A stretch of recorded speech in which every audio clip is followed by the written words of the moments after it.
The Rap Roundtable. Episode 129 of New York's and hip hop's #1 podcast. Get your ones up. It's the Rap Roundtable. Yes, Your yes. boy Jov here alongside Sincere the Rap Snob. What up, what up? Alongside Deanie the Balance. Alongside your homie Mase. Yeah. You can find the Rap Roundtable everywhere. Apple Podcasts, Spotify, YouTube, Instagram, Facebook, and of course Twitter. Rollout. Heavy on the Twitter. You want to know what we think, how we feel about some shit, just run over to Twitter. You got our takes. You got the Roundtable takes. You got Sin takes, my takes, Mace's takes. No Deanie. Deanie's afraid of Twitter. Yo, But everybody else, we're there. the cesspool of the internet. There you go. We love it though. Sometimes you gotta get dirty. You know what I mean? You I know, mean, you get the clout allegedly off Instagram, but to me, Twitter's still the most impactful social media platform. This is true. Everyone interacts over there. There's no too cool for school vibes over there. Right. For better or worse, there's no too cool for school vibes over there. And we all congregate, commiserate. And if your shit is popping on Twitter, it always makes its way over to Instagram anyway. That's usually how it goes. That's a fact. You know what I mean? The beat you hear in the background is brought to you by Sincere Beats. He makes beats. Holla at me. super producer. You know what I mean? And of course, we're not gonna waste no time. I don't need no pleasantries. You know, this is my favorite drop. Not at all.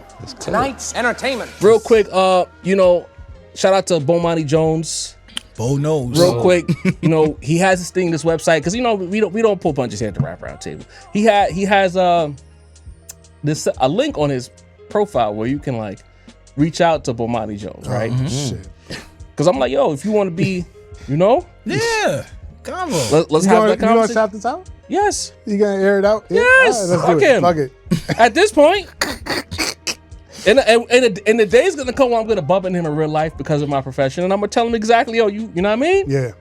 But You gonna check if Real the deal. temperature's real? absolutely, Real deal. absolutely. So yeah, so the site didn't work. So then I went to his YouTube page, and he had a video there with he had a homie Miro, and they were talking about Aubrey. So I said, this is an apropos video to leave the same message on the site that I would put in in the comment section, the same message that I put on the site. Long story short, very respectful. Let's have that conversation we were having on Twitter without the restrictions of Twitter. Because of course, sometimes things get lost in translation. Yes. You get to type in, but when you get to talk, you get easily air out your grievances, Explanations. and maybe when you were saying things were soulless, we could get a better understanding of what you meant by that. You know what I mean? And we could tell you were wild not to even put that on us, considering your platform, who you are in the industry. Right. Left the comment. Would you believe that he deleted the comment? Wow. I would believe it. Actually, Oh, okay.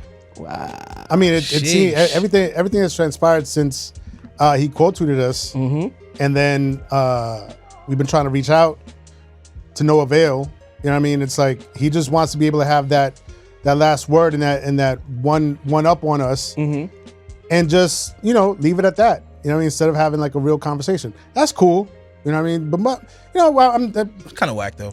no, it's whack. But on a certain level, I understand it because like we're not gonna act like Bomani Jones ain't. He's got it. Man, fuck that. He in the atmosphere, son. He on podcasts and doing the same understand. shit we doing with the same reach we doing with the same subs we doing. I understand, but All but in his own mind, he might think, it's not even worth my time. You know what I mean? That's But fine. he's been on a platform, right? And that's fine. But then don't engage. Is my thing. That's That's You know my what I mean? point. Don't even engage. If you see us, just scroll past us. You know what I mean? If we're not worth the time to actually have a conversation with, don't even quote tweet us. Don't reply. Don't share. Don't nothing. And call us soulless though. Just pass on by. That's it. But the irony of it is, in that video in particular, he's very mad about the clips and all the love the clips is getting. So He is. So that leads me to believe that this is some hater shit. So when niggas posted the Outcast thumbnail from his podcast and he decided to crash out behind that, the more you talk, the more it seems like you really bothered by the clips getting love. And you know what? How you call yourself ahead and mad at the clips getting love? And I just remember too, like in my head, it was like he quote tweeted, we responded, and then that was that. I forgot there was a whole back and forth. Yeah. There was quite a back and forth. Technically, we had the final say. I told him to watch. Essentially, it was like watch your mouth because you call niggas soulless. You out of bounds. Deleting the comment though. And then you delete the comment, gang. Requesting that you come through and let's build. I expected better. I ain't gonna. And this man has said so many things over the years. It's like you this A mad lot. about the clips. When he said that he believes that if you turn all the beats off and you give a nigga a microphone, that KRS is the greatest rapper of all time. Yeah. What's you the said difference? that. What's the difference between us saying that the Clips deserve to be in, or Sin saying the Clips deserve to be in GOAT duo conversations, than you saying Chris is the greatest of all time? If we turn the mic, turn the beats off. The Blast Master is a different kind of energy. Well, no, okay. To clarify, I think the point we're trying to make here is that when asked who the GOAT, the all-time GOAT is, he said KRS-One. No problems with that. No qualms with that whatsoever. Big Bronx. You know what I mean? For sure. KRS is in contention. He's in those conversations. He's a kid. But his explanation for it was outside of making records, outside of the music and the business, you turn the beat off and everything. If you just put a mic in front of KRS-One and you put him up in front of any other rapper, KRS-One is going to out-rap that other rapper no matter what, hands down. It's a lot of 10 out caveats. 10 times. You know what I mean? And this is the thing that bothers me, is because if he can make that statement, but he can't understand what I was saying, which is just that business aside, records aside, albums aside, whatever, just on two rappers rapping, a duo, side by side, an official duo, rapping, bar-wise, Clips is, at this point in 2025, they've proven, I think, that they are the two best side-by-side duo rappers of all time. At this point, And you're in the willing game. to have that conversation. You're not even saying what you're saying is law. That's just your opinion. Right. And I made sure to say this isn't about, records. This isn't about chart placements. It's not about hits. It's not about like what gets played at the cookout. It's Pure not, rapping. it's not about none of that. I made it purely and solely about rap, bar for bar. You turn the beat off, you know what I mean? You take all this industry shit out of it. You put the Clips, two mics in front of the Clips, one mic in front of each. And then you grab another duo and put them in front of the Clips. In 2025, the Clips is out rapping whoever you put them in front of. That's it. It's the same thing that he said about KRS-One, and I stand by that. In 2025, you're not putting any other two rappers, any official duo in front of the Clips and have the Clips take the L. They're not taking the L. They are out rapping any duo you put in front of them in 2025. That's all I was saying. That's my point. Straight like that. You know what I mean? And then you go and you say, oh, it's Clipsmas and all this and that. So, like, honestly, bro, He was really bothered, bro. really bothered by it. Because it's like, Probably a big Outkast fan. pardon us He's a if we huge feel Outkast like, fan. At least a 5 to 6% of that Clipsmas bar is directed at us. Because you were so bothered by it that you quote tweeted it and you tried to make it seem like we didn't understand what you were saying and all this other shit. And it's like, bro, to be a vet of this media thing, to be a hip hop head, you've talked so much about rap. That was some sucker shit, bro. Sorry. But the niggas in the other region ain't gonna say it, but the New York niggas gonna call you a sucker. Well, and the thing is, he's more than a sucker. He's out of touch. He's 100% out of touch. He's that guy. Last lawn, I had to kick him and motherfuckers like him off my lawn because they want to front like they know everything about hip hop because they was tapped into hip hop once upon a time. Harry Spears and shit. Right. And again, 90s era, hands down to me, best era ever. You know what I mean? But solely being tapped in within that one decade does not make you an expert in 2025. And I guarantee you, he saw a clip, he reacted to it, and then he went searching for other people talking about, or based on the reaction, the algorithm started feeding him more Clips content, and all of a sudden he's like, what is all this Clipsmas shit about? But again, we not giving Smiles and South Star love. We not out here like little homie who was saying that like Jim Jones is better than Nas.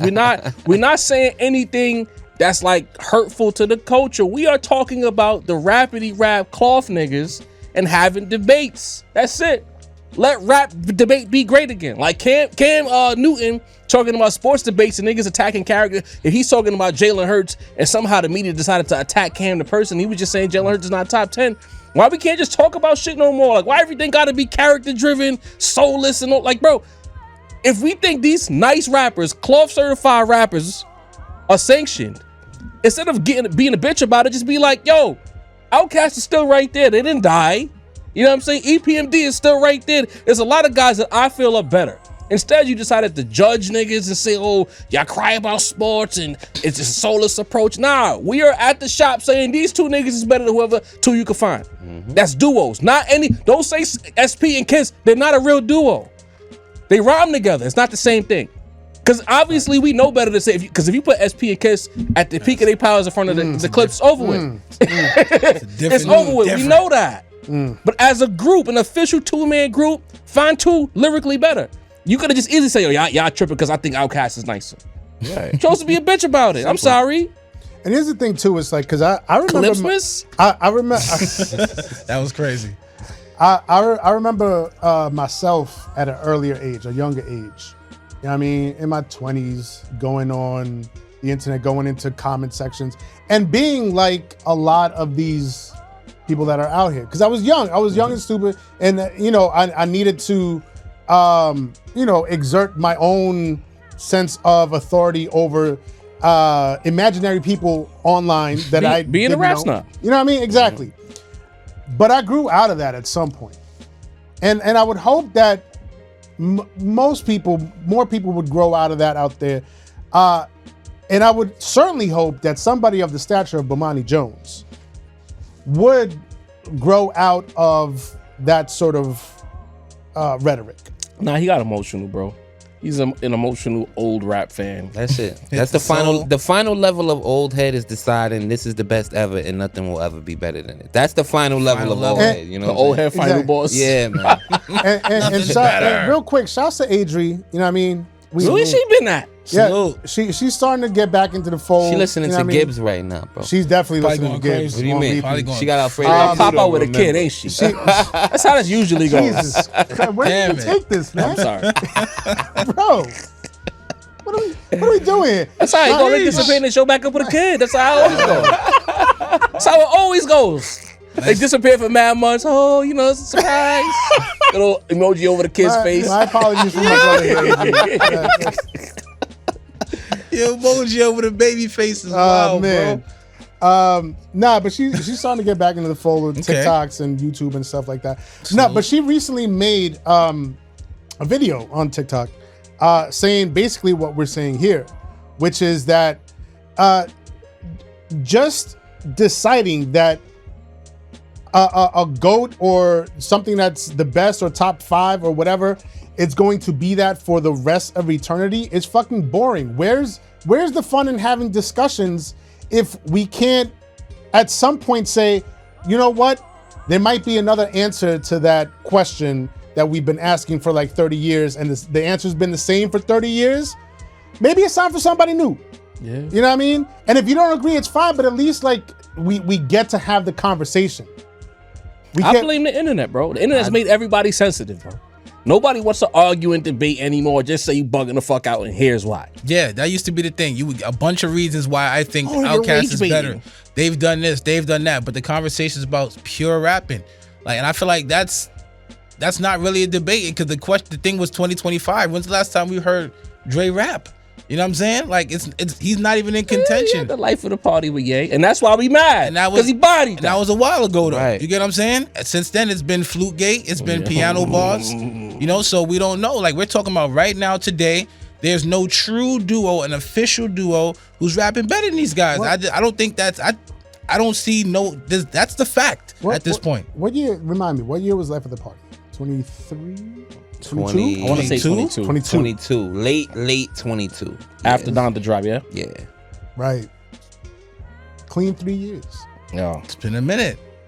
I don't know what he raps like. I don't even know what Big Boy raps like at this point in 2025. Hey. Well, Big Boy's still in shape though. I'm sure, but I mean, like Malice shape. How do you know put out projects? Like in shape like Magic. As far as Ramen, he has a whole catalog of projects. No, he does. Like it's what was the last one? That I don't know. Off the top of my head. Malice was a flawless performance. Like I just don't see it. Like, what I'm saying? I don't think what Sid said was wrong at all. And fuck it, since we here, you know what I mean?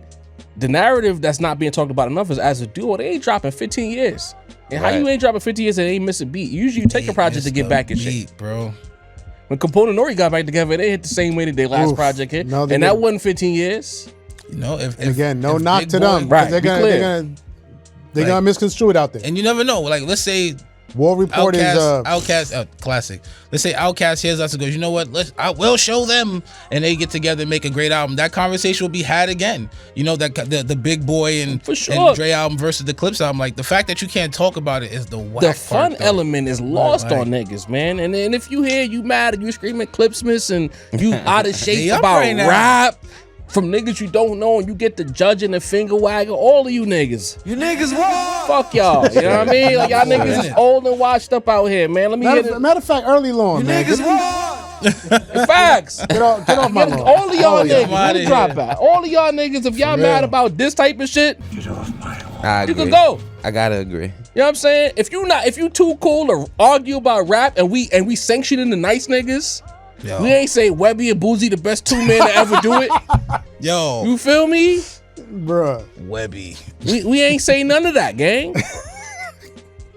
Cause I mean, Webby and Boozy had a little run. And that's the sad shit. Like, I'm not promoting Webby and Boozy, but it's hip hop. Right. It's very hip hop to say, pull up and say, yo, Webby and Boosie's my favorite duo. That's some hip hop shit. You know what I mean? To pull up and say, this is my shit. Put Yin Yang up against anybody. We ain't say that. You like your shit, you like what you like, you know what I mean? We respect it. But it's like, you know, the whole trying to gatekeep and say these guys can never be better than these guys. Bomani, you from the South. Isn't y'all whole thing mad because the East Coast was doing that shit to y'all? You know what I mean? Like, that can never be better than this. So it's like you just passing down the same trauma that you felt. He's just a fucking super fan, bro. That's all it is. I get super fan. I get what you're saying, Mase, but it's your Braves jersey. But at the end of the day, it's they.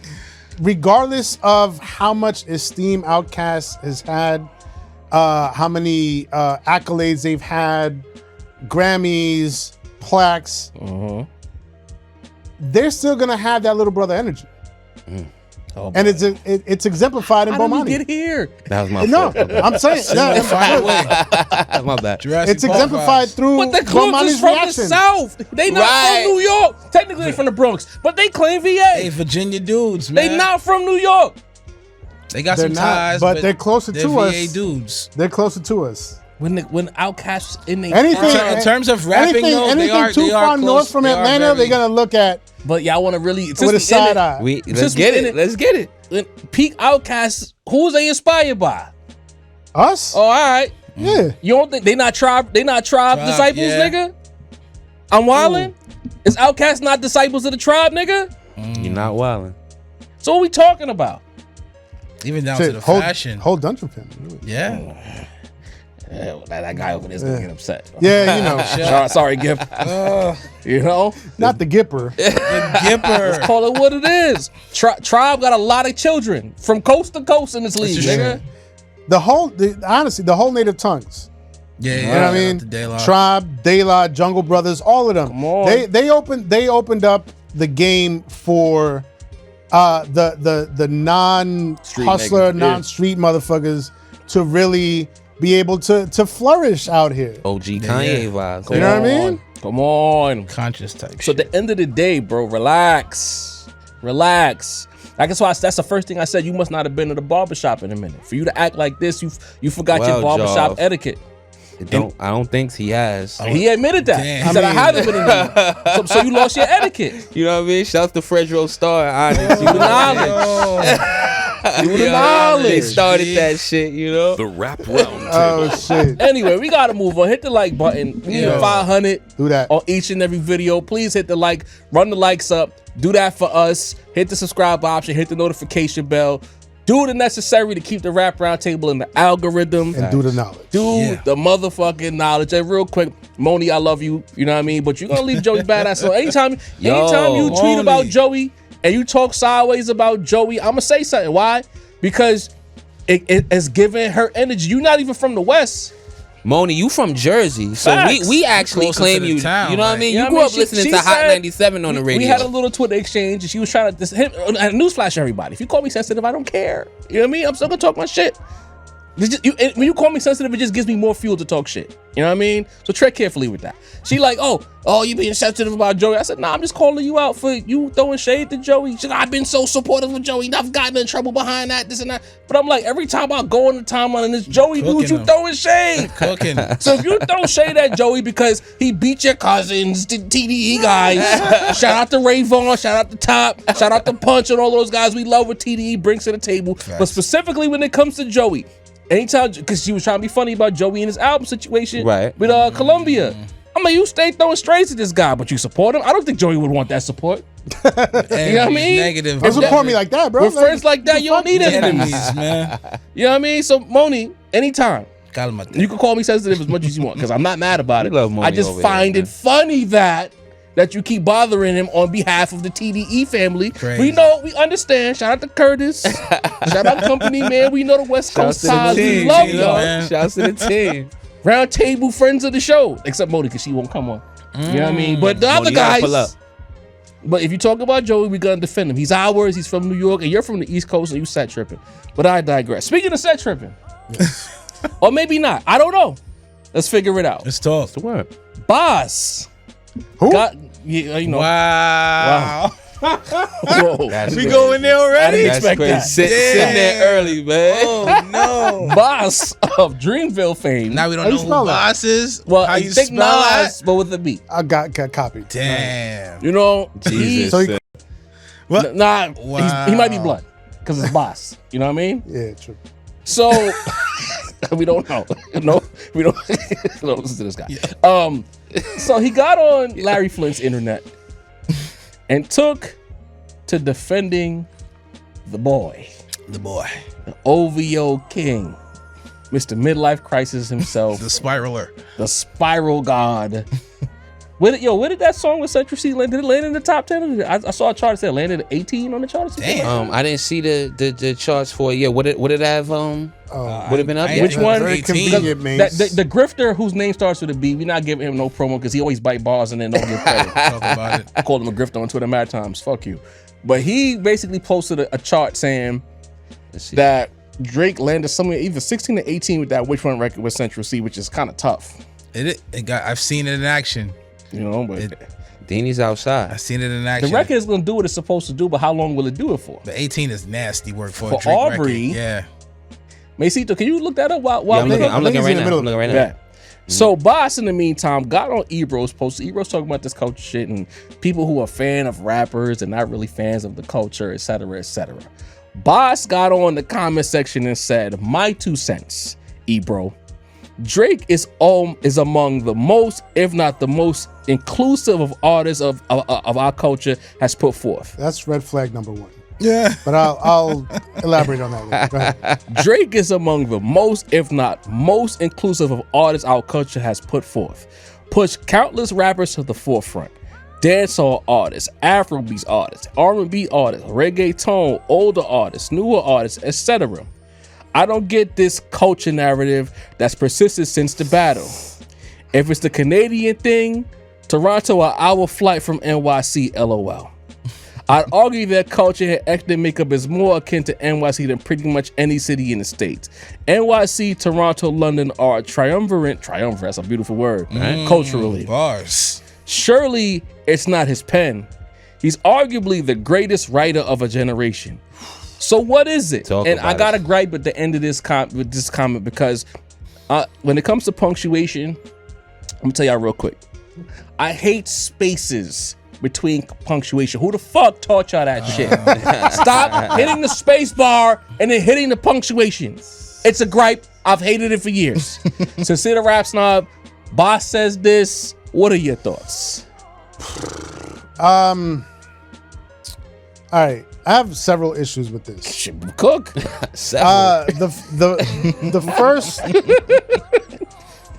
first issue. First of all, I do want to say thank you, thank God, really. Okay. Because I've been racking my brain. I've been wondering Like, what does Boss think about this whole situation? Wow.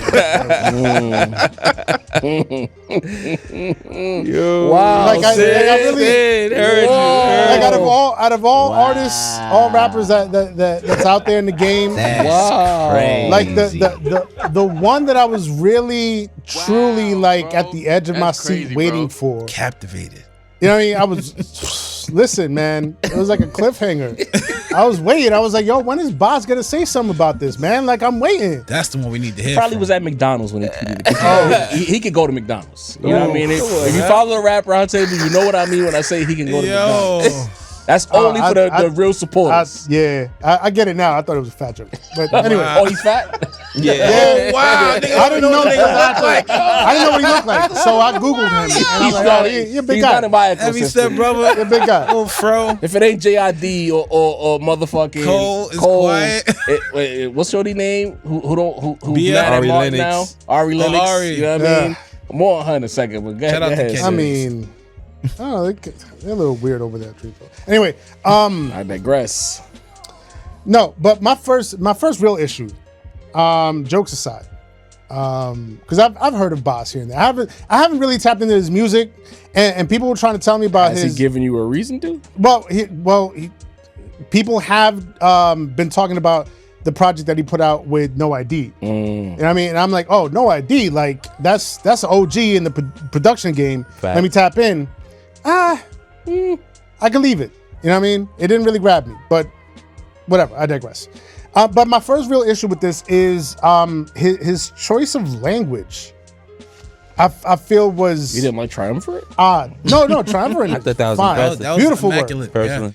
The word or the term that I have the biggest gripe with is inclusive. Like, what?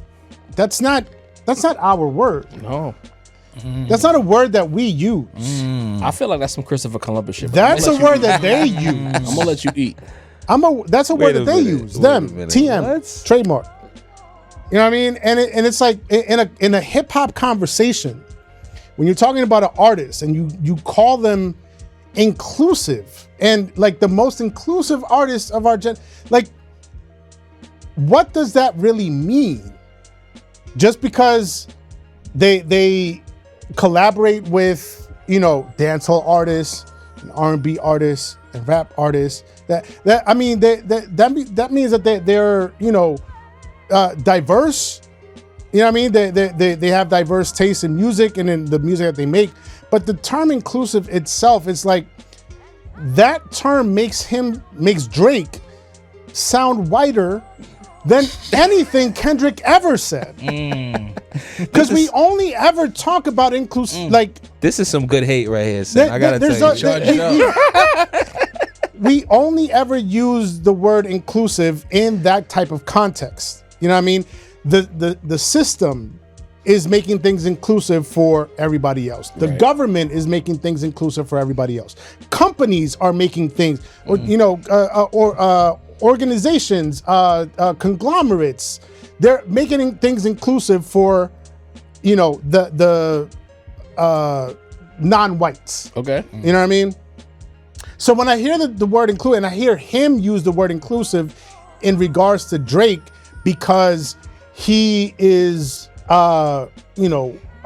choosing to make music of all these diverse genres and also tapping all of these other artists from all these other genres. That doesn't strike me as, you know, something positive. It doesn't give me like a positive vibe. It makes him sound exactly like the colonizer that he is, honestly. Wow, Sam. I didn't think you were going there. Because like who has ever used the word inclusive in these types of conversations? Somebody tell me, because that just it sounds off to me. It sounds weird. You know what I mean? My other issue with this. Oh, there's more. But wait. When he said Still got notes, so let's get comfortable. when he said that he's pushed countless rappers to the forefront, from dancehall to Afrobeats to all of that, right? Is it push or is it leverage? Because from where I'm sitting and standing, to me it feels like Drake's career has been what it's been because he's known exactly what genres and what waves and what artists to leverage for his own gain, for his own popularity. And as soon as he's done with that wave and he's done, like he's gotten everything that he could get out of leveraging those waves and those artists, he moves on to the next wave, to the next group of artists, to the next genre, to the next accent. You know what I mean? Is he really like pushing these artists up to the forefront and so that they can get their own shine, or is he just leveraging them and using them so that he could get the optimal shine? And when he's done with them, he just wipes his hands and throws them by the wayside. That's my question. Well, I mean, we would have to ask According those artists. to Freddie Gibbs, he might record it, but if the boy don't support it, he just a fucking lick. Drake been getting these licks off for a minute. A long time. He's a waiver. Look at him. He got the shit. You posted it in the group chat. The whole shit. He's in every trend now. The Jet 2? Jet 2. That's what it was. Anything to say in the algorithm? Your man's an internet guy right now. Masito, your thoughts? Were you able to find the chart info? 18, correct. Whoops. The only new. He ain't want to tell He him. was not. If it was higher, he would have said something. If they don't ask, I'm not saying.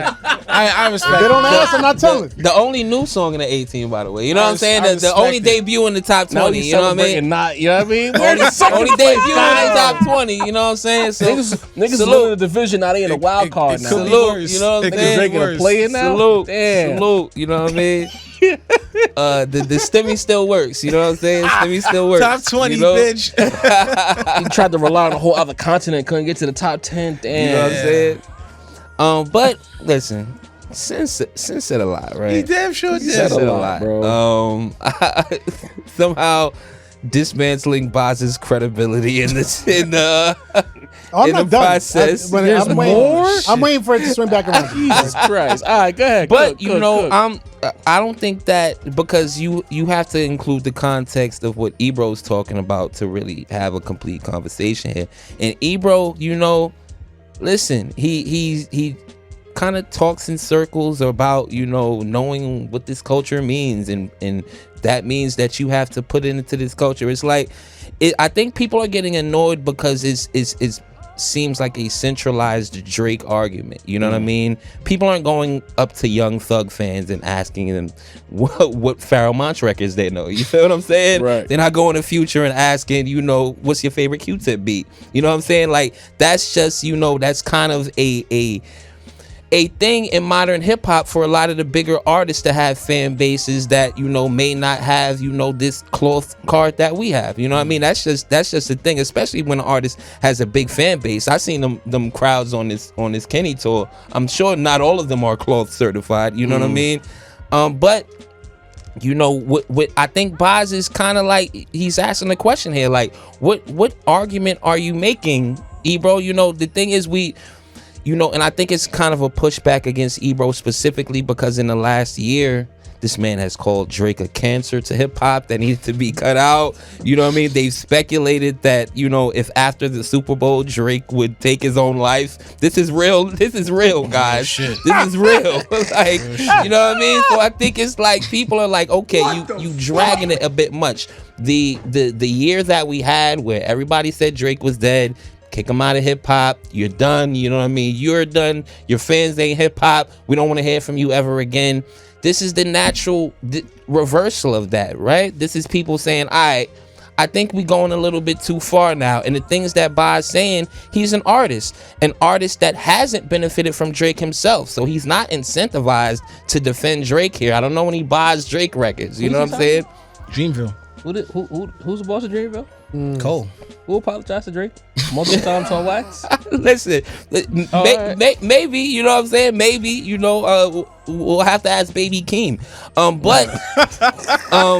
So Boz himself, he don't, you know, like, it's not like he's waiting on you think he's waiting on the Drake record? You know what I mean? You think the things that he's saying is true. Got one now. He has been a person that has, you know, made sure that he's collaborated with new artists. Is it culture vulturing? Maybe not. You know what I'm saying? some of these artists, like when you make the argument about Drake doing that and then leaving them, what is he supposed to do, right? Is he supposed to be with them their whole career? Is he supposed to sign them? Is he supposed to, like, that's kind of what people do, right? They collab and then they move on, right? That's that, you know what I mean? We'll see the next time we see Kenny and Playboy Cardi in the same picture together, right? That's what artists do. So it's like, well, what about when they collab and then promise some type of deal and then it never happens? Drake promised the Migos a deal. He promised Lil Baby a deal. He promised, you know, there's 100 artists. Wizkid, like there's 100 niggas. The first time a lot of the mainstream media or mainstream audience heard them, it was from Drake. It seems like that's much more of an audience and a Kendrick Lamar argument that he's using them, because these artists keep coming out and saying, no, I enjoyed, you know, the interaction I had with Drake. He held me down. He looked out for me here. He did this. You know what I mean? So there's been a lot of artists that have come out and said this, including a lot of the Atlanta artists. So I think it's like, it's, you know, there's issues to have with Drake, and we've, you know, spoken on them for a year and a half.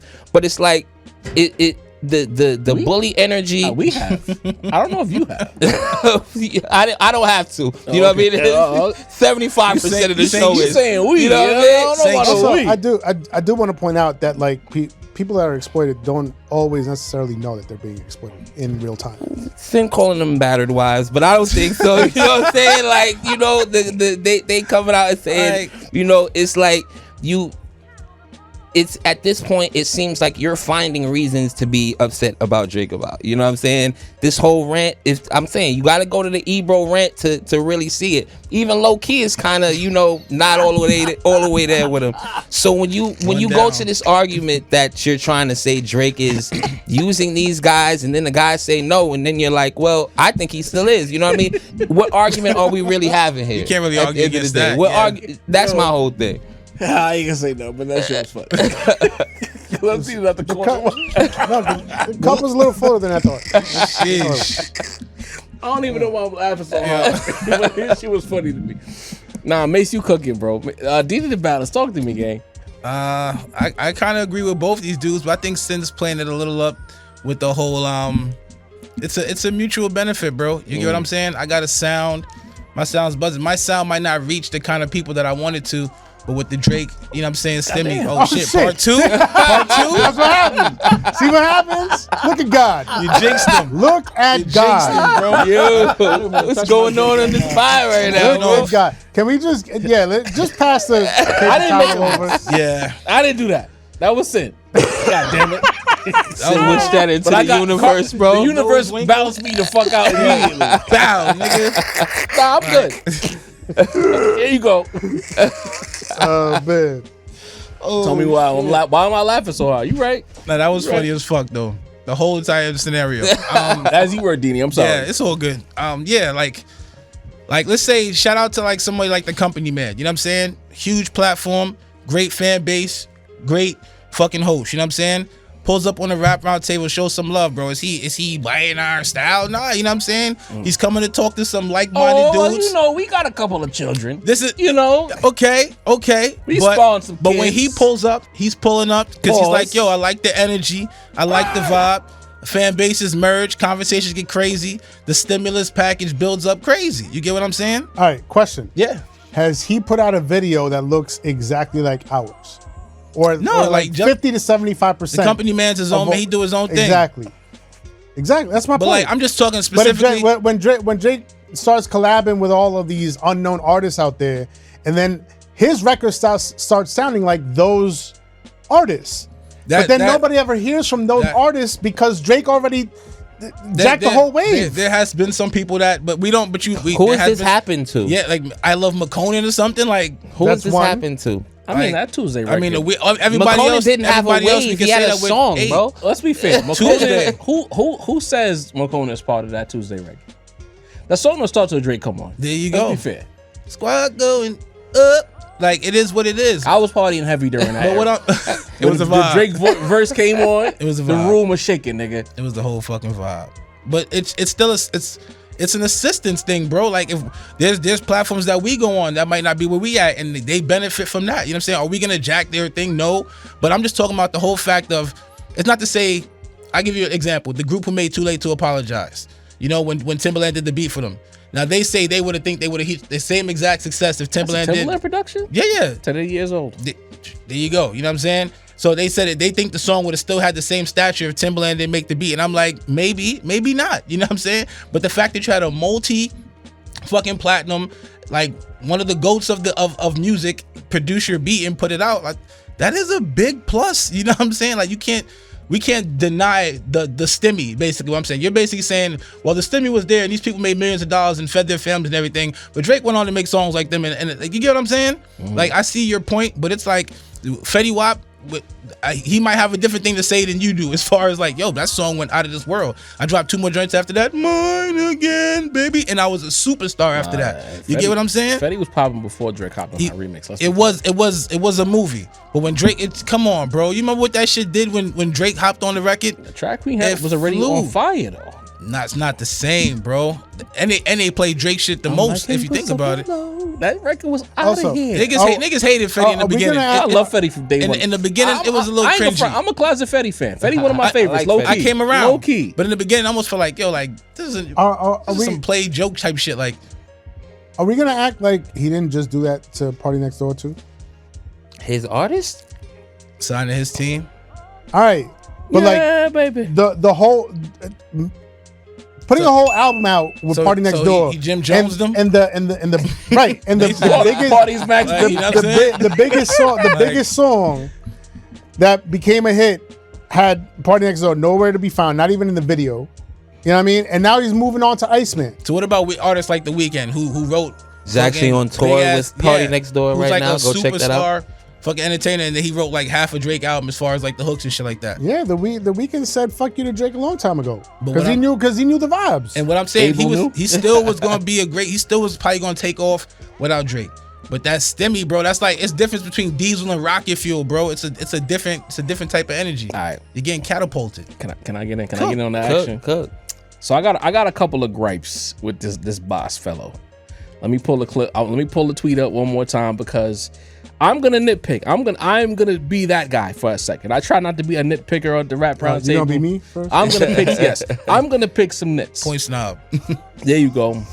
So he says, pick some nits. Pushed countless rappers to the forefront. Dancehall artists, Afrobeat artists, R&B artists, reggaeton artists, older artists, newer artists. Right. So dancehall artists, right? Yeah. Hold on. Okay. Fuck what he did. In the totality, in the grand scheme of things, did that genre need Drake to push anybody forward? No. Did Mad Lion not exist at once upon a time? For those that know, legendary artists. Did Liquid Vicious not exist? Wasn't Beanie Man on T.I.'s first mainstream single? Come on, Bad Man Tech Back Shot. No way. At one point, dancehall was fully immersed in hip hop culture. As far as if you watch Rap City, you'll see a Jay-Z video, you'll see a JT Money out in Florida video, then you'll see an Elephant Man video. Shrina. You'll see a Sean Paul video, Beanie Man, Bounty. Like this whole thing about inclusive, like that argument is weird to me because it's like, do you not like boss? Do you know music? Like all Drake, Drake didn't push nothing to the forefront as far as music goes. So reggaeton, he mentioned that. We had a whole reggaeton era, nigga. Mid 2000s. Noriega did more for that shit. Nori did way more for reggaeton than Drake ever could. Shout out Daddy Yankee. Yep. Tego Calderon. At one point, I used to have shit in that Otra Noche song. That was one of my favorite songs. I don't know a single word, but that song was gas to me. My son, Nicky Jam. Hola, baby. Afrobeats has supplanted dancehall music, and to the point that I've heard Jamaican artists talk about the fact that how can dancehall find a way to get their legs back, but Afrobeats kind of taking a spot. Yeah, they don't need Drake. Drake ain't do nothing for Afrobeats. R&B's been dead for quite a long time. If Drake is your R&B representative with his poor vocals, so it's like that part of the argument. Godspeed. Yeah, if that's part of your argument, that's kind of speaks to how limited you are in your scope of music, because if you wasn't tapping into any of these, I don't know how old Boss is because age also 38. plays. 38. Oh, so he's a fucking moron. He's I'm too sorry. old. He's He's too too old old for disrespect. Which was gonna Raised be in my New York. last point, because I'm gonna leave that to you. You know what I mean? Like if you're 38 making this comment, you lived through everything that we lived through. I thought maybe he was like 32 or something. If Drake did all of these things for these different genres just because he's in our age bracket, so he lived through all of these things and he wants to experience it through the music, which I'm not mad at. Granted, some of it is grifty, like when you having a whole Jamaican accent on a song, that just speaks to the fraudulence of who you are as a person. I'm reaching with that, and the Drake fans might cook me for that. But it's like 1 minute you got a British accent, 1 minute you got a Canadian accent, 1 minute you got a Jamaican accent, 1 minute you got a Southern accent. Who the fuck are you, gang? You sell, nigga? Me and Dragon Ball? Who are you? A little bit of everybody. You know what I'm saying? I got an issue with that. So it's like, from that perspective, it's like, when Drake started playing with the accents, that didn't push him over the top. Drake was a megastar being himself. Doing shit like Fancy. Yeah. Like he was being himself, singing sometimes, That's never happened, rapping that shit. sometimes, collaborating with everybody, making bangers. That guy. From up until like, let's say 2018, that guy. That's what I thought he meant by inclusivity. But what do you mean by that? But like, it was already, you don't have to be inclusive when it's already a part of the zeitgeist, nigga. like, but the word diverse. Like when you both said it just now, that's what in his head. That's here's what I'm my saying. problem. In his head, that's what I think Boz he was is trying making to it convey. sound like Drake was doing favors for motherfuckers. Right. And my thing is, these genres that he's tapping into didn't need his help. That's the fact. I'm just So talking it's like about he was specifically like he was from throwing me, fucking- Bob's perspective. And I mean, crumbs to motherfuckers. I'll take you on a personal note. Well, in terms of careers, like one guy's watching one guy like really dominate. I think he takes advantage of the fact that there's a lot of people who are not musically inclined, so they don't know that shit is moving out here. That's not necessarily criticism of him because it's not Drake's fault if niggas don't know what's going on. Mm-hmm. But it's like for you to be like, oh, this is that, and oh, he's inclusive. Like he doesn't have to be. The door's been open. Mad niggas ran through it already. He's just the next evolution of this shit. Mm-hmm. To me, in real time, I looked at Drake when Drake first started dabbling with the Jamaicans. What I thought Drake was doing was what before he went to jail was what Cartel was doing. A lot of niggas don't know that. Like a lot of what Drake is doing is a Vibes Cartel cosplay. Because Cartel could be the most gangstest nigga. He could be the most lyrical, almost borderline rapidy rap. If you know dancehall music, you're a nigga got bars. And he can sing to the ladies. Rhythms. You know what I'm saying? Like to me, he's been a Vibes Cartel cosplay for a minute. But a lot of people don't know Vibes. So they don't even know what's going on. There's a nigga in Mississippi that loves Drake that don't know who the fuck Vibes Cartel is. So he don't get it. Yeah. Because notice around the same time he started running around with Popcorn, a lot of the shit he was doing with the Jamaican shit was cartel-esque. Yeah. But you gotta know to know. So it's like, I ain't trying to shit on bro, but it's just like, I see what you're doing, gang. Because Cartel could give you the fucking 90s Brooklyn anthem. Right. Or he can sing about Some hustling for the gals to money, wind up to. Mr. Officer, wine up, beg you for a fuck, all that type of shit. Tech buddy girl. You know what I'm saying? All right. Blood clean. So But Drake was doing that, but niggas didn't know. That's who has a relationship with Cartel to this day? Drake. right. So is that not paying homage? Is that not How is paying it paying forward? homage if people don't know? He's not saying, But yo. if he mentioned Vibes and but he where put is the him on Drake? stage, Where is the Drake quote that says, you know what? Cartel inspired me to do this, and this. Change my sonics, change my energy, change my approach to music. There is no quote. Maybe no quote like that, but he loved But Cartel, though. he pay it forward. He putting money in. But he Masito, putting you're him in on New York, stage. nigga. You He's might not be doing West him- Indian, but you know what's going on. The Right. nigga in Mississippi don't know that. But like you just said, like if a person who don't know, because Cartel been locked up for so long, if Drake put him on stage, this is Vibes Cartel, the nigga that started But if it he all. do a random ass interview and say, you know what? I love Sade and I always been singing, but when I started listening to that, I'm a Canadian nigga, I'm from Toronto. Vibes The Cartel. one thing that Boss said that was accurate, Toronto and London are very much New York like. Because I remember when I watched Top Boy, I'm like, Top Boy remind me of Flatbush. Then I was like, you know what? Then I was like, Money and Violence remind me of Top Boy. I wondered if Money and Violence got the idea for the show from Top Boy. So it's like, that argument is very accurate. But again, it's like, it's up to Drake to say, you know what? As a Toronto nigga, with Caribbean cultures heavily influencing pop culture in Toronto, this guy right here inspires my music. He's never said that. If you need the quote, then I understand. But I do feel like it's not like an Elvis. I don't need the quote, but the nigga in Mississippi who don't know shit needs to understand that. And I won't call you a grifter if you paying homage. Right, but it's not an Elvis situation where he's standing next to Cartel. You know what I mean? He be with Cartel. The Mississippian nigga don't know that, Mace. So we mad at Drake and not the Mississippian nigga? Yes. Right. If you style, what's it called? It's a phrase. If you, oh man, I'm tight when I can't remember the shit. If you stealing drip, right?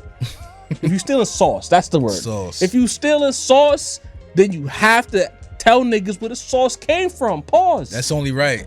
Yeah. That's only right. And this is one time I'm not really kicking Drake back in.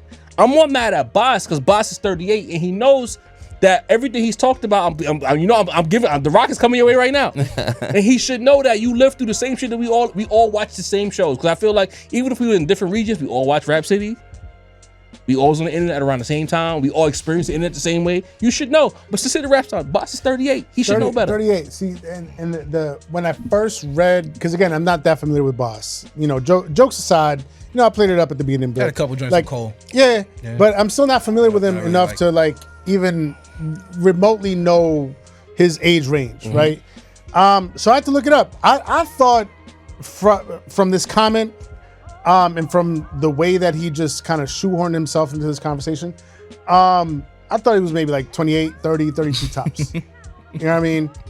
Turns out he's 10 years above that, 38. You know what I mean? That's y'all age, like a little younger than me, but y'all right there with like, for me, there had to be some sort of disconnect. And then I looked further. He's not from the States. Paris. He was born in Paris, France, moved to New York when he was 8. Now 8 is young enough. That's young, bro. I feel like 8 should be young enough. But I feel like there's still a disconnect because, you know, the last gripe that I had with him was that he said, I don't get this culture narrative that's persisted since the battle. Well, since the battle, Drake has gone on to sue because he lost the battle. Yeah, nasty. And regardless of like how you try to spin it, he's not suing Kendrick, but he's suing the label. He's trying to get out of it. Like this, that would not be happening had he not lost the battle to Kendrick. I don't care what nobody says. You can try to convince me till you're blue in the face. You're never going to convince me that he would be he'd be doing this if he had come out victorious. Like, because why would he do that? You know what I mean? He's suing because he lost. Shit is weird. You know what I mean? Yeah. And so for Boss to look at that, never mind everything else, just that, and be like, oh, I don't get this culture narrative, bro. You're 38 and you moved to New York when you was 8 years old. You should fucking know better. He lived through everything we lived through. Essentially, yeah. You should fucking know better. Musically, minus 8 years, but he's been to parties. He's been around niggas. Because culture in New York culture is intertwined with the Caribbean culture. Because a lot of us heavy. And we got a mailbag entry that speaks to that. But like a lot of Caribbean culture and outside culture intertwines, because there's no New York party like not a backyard or like a block party. If you go to like a venue and you go to a party, there's no party that you can go to New York where there's not going to be a dance hall or a soca segment. It's just part of the zeitgeist. Just like there's the bachata segment. You know what I'm saying? Everything is part of it. You know what I'm saying? Yep. So to me, Boss is tripping. It's like you know what? I don't mind giving grace. Niggas sometimes deserve grace. Like Drake has been getting his back kicked in. So shout out to Boss for allowing the grace. But this type, like the grace you giving this nigga is not even like you doing too much, bro. Because you're like, he did this, he did that, and the greatest writer where the nigga got ghostwriting allegations. Talk about that about J. Cole. Before the lawsuit, there was the ghostwriters. You know what I mean? That was another culture conversation. You don't get that one either, bro. As a writer yourself. Unless you got ghostwriters too, I don't know. I'm not that familiar with it. I ain't gonna lie. When I read this shit, I was like, there must be like an OVO. And you know Dreamville what? Again, we're gonna be fair because we know the audience. They love to see niggas kick Drake back in. But we know, historically speaking, yes, he does have ghostwriter allegations. Hit the like button. We need 500. But allegations, truths. But he has penned hit records for other artists. Yes, right. So to me, when I look at Drake. It goes back to that whole thing about the rapper argument. Drake is musically inclined. He's a great writer. But if we're talking about rap and the GOAT arguments that Club Paradise or OVO gang likes to prop up, that it becomes murky. Because it's like, if you want to say Drake is one of the greatest musicians of all time, there's no argument to be made. No question. He's there. But when it comes to rap and the forefathers have established what it's all about, you can't put him in that argument if his pen is in question. Iffy. Musically, yes. Rap specifically, I'm not putting them up do there. it. Same like Kanye. Great music, but I liken this to like when people have conversations or articles or lists or whatever about like the greatest singers of all time. When they should be making it like greatest artists or pop artists or whatever, because they'll be putting like, you know, a fucking Britney Spears in these conversations, who as a pop artist icon. As a singer, no. The vocals were lacking. You know what I mean? So we got to make sure that we label these conversations properly. In the history of music, overall, Drake might be top 10. Yeah. As an Musically, artist, no individually. question. This is the first time I've ever said this on a podcast. Outside Musically of like speaking, I'll let you say. top 10. Like the I'ma Michael sit my- Jacksons, Yeah, the no, Princes, because and- like if we just talking about like songs, hits, catalog, you Shows. cannot argue against Drake. performances. But if when we get into the rap shit, and that's where shit gets constantly murky, and that's what I think Ebro's talking about, Questionable. it's very questionable. The culture does not embrace him universally. That is a fact. No matter what Bosca type till his fingers bleed. Culturally, Drake has never been universally accepted. That is not a lie. I'm not some angry old nigga. I'm telling you right now. It is what it is. And He's polarizing amongst the culture. am I the only one that finds what Boss said like condescending? Nah, he tripping. I think he's just giving too much grace. He's trying to say that Drake did this and this, and the whole culture argument is crazy because he's been popping for mad years. But My whole get it. point is But that is specifically the to me, natural. That's it- the natural return of energy. If everybody is shitting on somebody, the Somebody natural gonna return see of the- energy is somebody gonna going see to the be light. them embellishing I in the get other it. direction. I get it. I Especially get if that. you lying about half No, the shit you saying about a nigga. I got that. Well, we're not, but I get that part. But it's just the way that he went about, and the thing is that this wasn't an interview. It wasn't like some, you know, a thought coming off the dome that he didn't have a chance to filter. You know what I mean? Now, he believed that shit. This was a comment in a comment section, and if he's anything like me, he wrote some words and then was like, you know, let me find a better way to say this, and wrote some more words. And if then you let- said that's- triumvirate, you you know thought what I about mean? that You- shit. This was Put a work in. well thought out comment in a comment section. You know what I mean? And for him, again, I'm going back to the word inclusive. Like, for him to use that term, it's so condescending to the rest of the culture.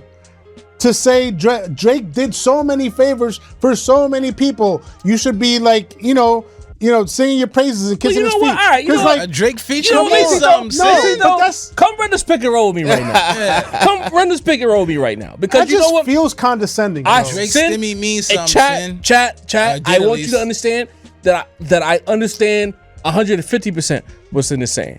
But me and Mace still gonna run this pick and roll right now. So what? I understand your gripes, Sin. But at the same time, in real life, if he did do all of these things with these artists and they was able to have money or success they could have never dreamed about, we can't poo-poo that, right, man? We Right. can't pshaw that. We can't all I because was Like, saying. both things can be true. Am I wildin'? right, and both things can be true, and it's like I'm asking, what's the alternative? Would you have rather him ignored all of these people that are around? I'm just asking, like, then what and then what it'd be would a new have word for him what on have that. what would have Even worked? if it is a grift, those artists benefited from it. Right, and they and the large You don't think- majority you don't of think them the Migos benefited from appreciate Versace, it, at bro? least publicly. Come on, The bro. Migos had a whole How many- career spun off of the Versace How many remix. times we done And turned up to Offset that is record, still bro? defending them in comments to this day. So that's the thing. It's Come on, like, bro. okay, even the grift, I understand. You know what I mean? If you don't feel like it's sincere, no pun intended. You know what I mean? Then I understand. But what was the alternative? Because Shouts to niggas I give don't props even give you a to shout. Eminem for mentioning Ice-T on a Grammy speech. You know what I'm saying? Like to me, getting on artists' records. On their records, it wasn't like he was puffying it, right, and taking, you know what I mean, shit and putting it on his album for his single. True. He was getting on these artists' record, on their songs, on their albums. So it's like, okay, it happened. Like Job said, it did happen. I don't know. You happened. you benefited from the grift. it sounds dangerous, man. Here's It sounds like Sin don't believe in the exploitative. state, man. It sounds like No, that's what I'm saying. It sounds like the And I don't want this to get lost. nucleus of how capitalism exploits everybody. For sure. You are not wrong, Sin. That's why I said both things can be true. He sees these guys, in order for me to stay in front of everybody's conversation or at the top of every conversation, if it gets legs or it has motion, I gotta be there. That Drake's whole career has been, if it has motion, I gotta be where the motion is at. Every now and again, it might be a nigga you never heard of, McConan, Block Boy JB. He'll just do some shit. Nigga had the bread, Lil Lucy, it take off, whatever. The song is kind of popping. I'll lend my magical abilities to it. It'll go crazy. That's a good reference there. All of these are let's say all of these are grifts. I got you, Sin. All of these are grifts, but we gotta think about the people that's involved in said grifts. Beneficial These grifts. artists benefited Yeah. from the grift. Benefited. They did. Why Benny couldn't benefit from the grift? That's What happened to that record? That's one I- guy though. you know Sin. What happened to that record? how many Why niggas- you didn't swing it back this way? How many You niggas want the said truth? benefit You want, from hold on. it? I can tell you the truth right now, Sin. Mace, I got you, Mace. You got me? All right. I'm gonna tell you the truth.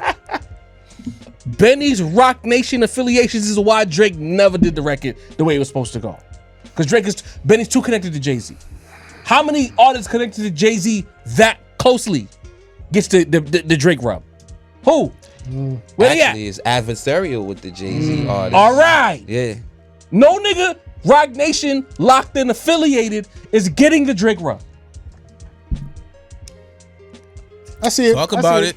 I feel Yeah. it. Meg, There's a Benny, shadow war going on. Meek Mill. It's a war going on outside. Yeah. No man is safe from. I see it. It don't matter if you're 6 feet or 8'1". Yeah. Never seen a Wale Drake record ever in Ever. history.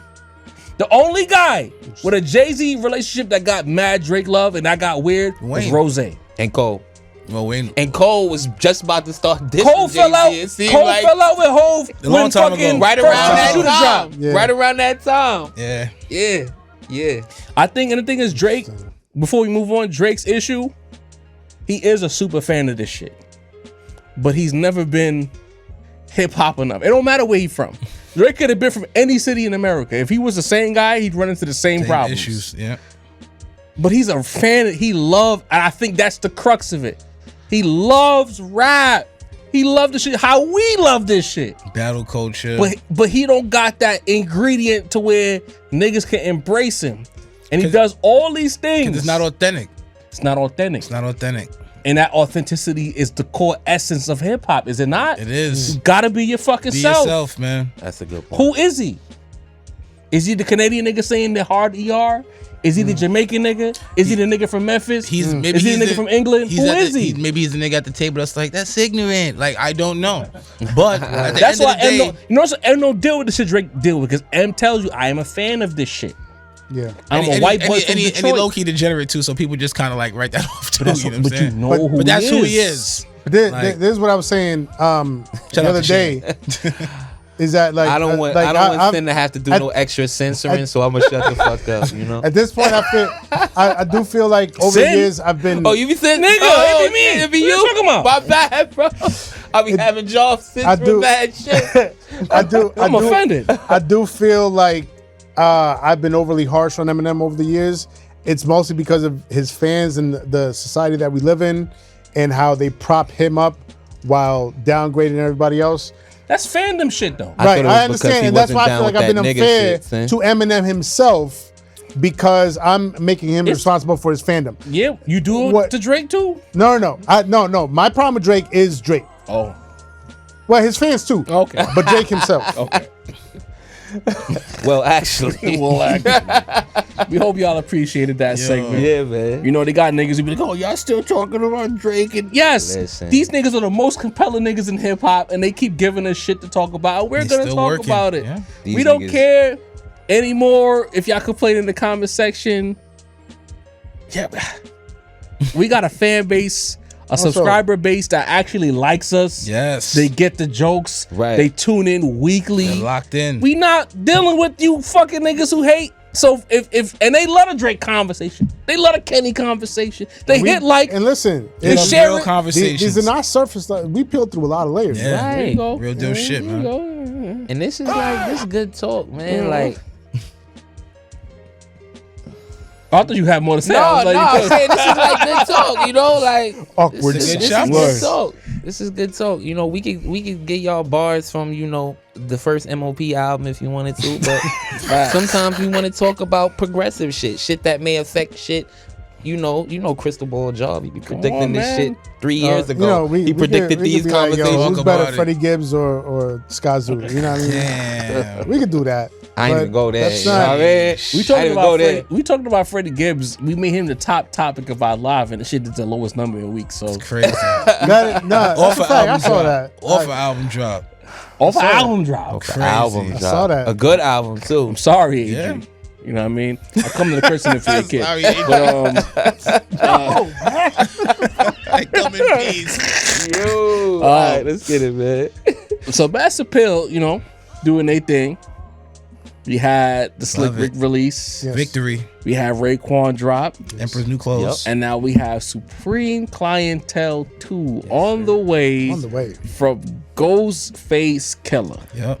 Big shout out to Nas for putting together that. Remember that Wu-Tang and Nas tour? Yeah, yeah. Getting these guys together. Great tour, by the way. Getting the Wu-Tang elites to drop projects on Master Pill Records. Getting his mogul on.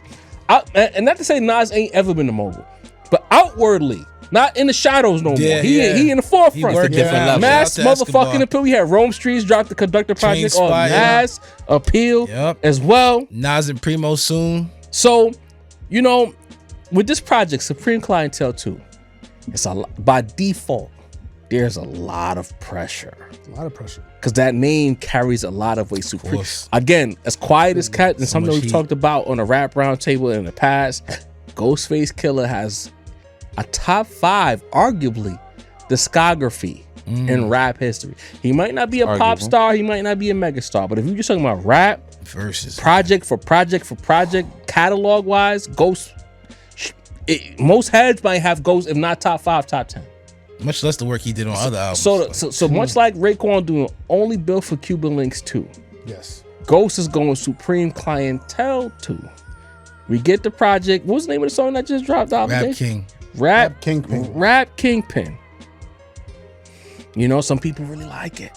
You know, and I'm some people. you know, some people don't like it. He done got real quiet in the group Yo, chat. you know what? Because I said to myself, the same. I said to myself, I said, why argue with these niggas for half an hour? We're gonna talk about it on the show. I'm gonna argue with these niggas in person. Let's do So, it. you know, considering what Master Pill is doing with this rollout, Supreme Clientele 2, Rap Kingpin drops, they need a balance. Yeah, Is this a step in the right direction it's a for great, the Master Pill takeover? great step in the right direction. I know some people are having trepidation over the record, bro, but when I hear the record is such a head noddy record, bro. Like it's a street record. It's a great way to start it off. You got the Mighty Healthy sample, and I always forget the name of the other joint, the one that Shorty sampled. To make a girl feel that same joint, though, that beat combination. Shout out to Scram Jones. And I know it's a little chaotic for people, but I thought, shout out to Ghost. Ghost is chaotic, so I thought the chaoticness of the beat, it sounded like, at least for the first verse, his voice sounded so sharp, bro. It's like he had his swagger back. He sounded like he sounded on the Raekwon album. And I was like, this is good, because I loved what he did on the Raekwon album. There was a couple verses I thought that were little, but then that Mac and Cheese and a couple other joints had me like, whoa, this is, I'm feeling good for the Mac album. and Lobster. Mac and Lobster, appreciate you. And then I hear this joint now, and I'm like, nah, the energy's there, the vision is there, the vivaciousness of it all is there. I just wanted the energy. Like the rapping will never fade from niggas like that. Some niggas are just lyrically gifted. He was rapping, the energy was up, the voice sounded a lot better. He's been vocal issues going on and shit. Drinking the ginger and honey. You know what I'm I mean? saying? Do that, man. Get the echinacea going and all that good shit. But he sounded really good, and I'm really hyped now for this album. Like, I feel like Master Pill's been doing that all throughout. Like, I'm sure we're gonna get to the Primo and Nas. and no Primo, but a sidebar. Rock Primo Marcy. and Rock Marcy. But and I had some, I had trepidation, but what he did with on that beat, I'm feeling a lot better. That Primo and Rock Marcy's fine. It sounds That dope. music, yeah. You know, so this is good. Like people on Mass Appeal who are fucking with the label are actually making music that sounds really good. That's perking up people's senses to want to hear this music. Like, bro, like I'm excited to hear a Ghostface album 2025, Supreme Clientele 2. I'm excited. We're all excited, bro. And I think that's the point of this, of dropping on that label. It's to give you that feeling, get that energy back. You see these legendary artists on a label from a legendary artist. You know the care is gonna be there. You know the quality is gonna be there. I'm excited, bro. Like I wasn't the biggest fan of Victory, but I love their energy behind it. Shout out to Rome Streets Project. Shout out to Conductor. I just love the energy. I love the fact they're keeping it flowing. It's like they're like the new Def Jam, bro. It's like they're cooking. They're on fire. They're the new old Def Jams. You know what I mean? That's crazy. Masito, because I know Sin got bars. So I'm gonna let Masito clear out, get his shots up before we let Sin cook. Yeah. I gotta disagree with you, Dean. I don't think this is a strong record, especially not being the first record off of the project. I held some nervousness. Supreme Clientele is like, you mentioned about Ghostface, you know, discography, and really, to me, the part that makes you have one of the greatest discographies in hip hop, Kendrick is there, Nas is there, Jay is there.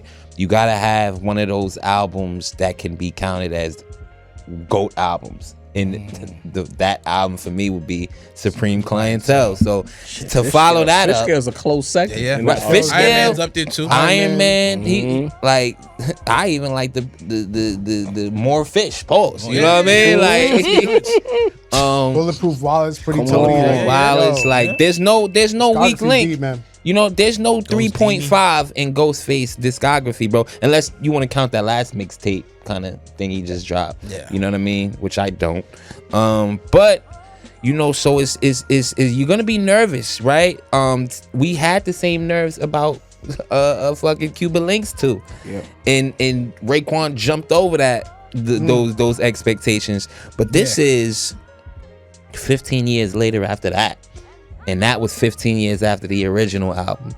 So, you know, I have to disagree. Ghost doesn't sound in shape to me, Dean. He do sound a little bit behind the beat. He do sound a little winded. The exact opposite of the compliments that I was giving Raekwon on his newest effort.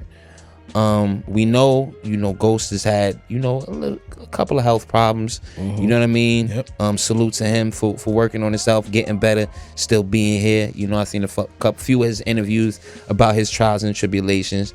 So I'm not trying to insult him there. It's just, you know, I'm a fan. I'm listening to the music. I pay for the music. You know what I mean? I'm glad that you I'm a said customer. that, Mace, because it's like we have a certain leg of our, or a certain pocket of our listenership that would take what you said as an insult, not even trying to properly listen to what you're saying. Right. It's not an insult whatsoever. At as all. you were. Never would insult, you know, the mighty Ghostface. You know what I mean?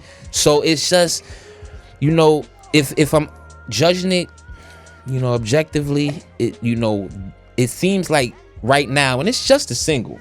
It's just a single, but it's the weakest that I've, you know, felt about the Mass Appeal projects. And that's not just this, you know, classic artist run. I'm talking Rome Streets. I'm talking Dave East projects. I'm talking Boldy James projects. This is like the least hype I've been about, you know, a Mass Appeal project just because of that single. It you know, to me, the beat sounds lazy. Shouts to Scram Jones. I've been, you know, listening to your shit since I was a little kid, copping mixtapes on 2/5. You know what I mean? Like, I fuck with you. But it is the beat sounds lazy. Ghost, you know, his perspective is lively, is, you know, guessing where the next bar will come from, is trying to decipher that shit that you heard, you know, 10 bars ago, trying to figure out how it relates to the shit he about to talk about in the next verse. Ghostface is a puzzle when you're listening to him. You shouldn't feel like this is easy, this is a chore, this is boring. That's the opposite that I've always felt about Ghostface music. So I'm not too excited about it, judging off this first single. Overall, I am excited about it because, like we said, Ghostface always puts out great projects, and it's like, you know, I was a kid watching bro with the gold fucking, you know, the gold eagle on his wrist. That's one of your childhood idols, you know what I mean? Just one of the flyest niggas ever. Come on, bro. Like, so I'm always gonna fuck with the shit that Ghostface do. I'm always gonna follow the shit that Ghostface does. But if I'm just judging it off of this music, expectations lowered. You know what? I remember being a kid. This Migos is working. I remember being a kid, and the nigga literally having the stocking cap over his face. Yeah. And then that guy transitioned into the gold shit on his wrist, the eagle with the big chain. Like as far as like pure essence of hip hop goes, like he followed the rules to a T. Like you could have copied and pasted Ghost in the 80s, as far as, in my opinion, late 80s, like 88, 89 in that vicinity. And he would have blended right the fuck in, because he's of that, he came from that, and he wanted to represent that. That being said, because we're gonna go last on this topic, you know what I mean? The song itself for me, it's not the strongest. And I know we're gonna catch a lot of flack for saying that, because some of our audience, they love the song, they fuck with it, right?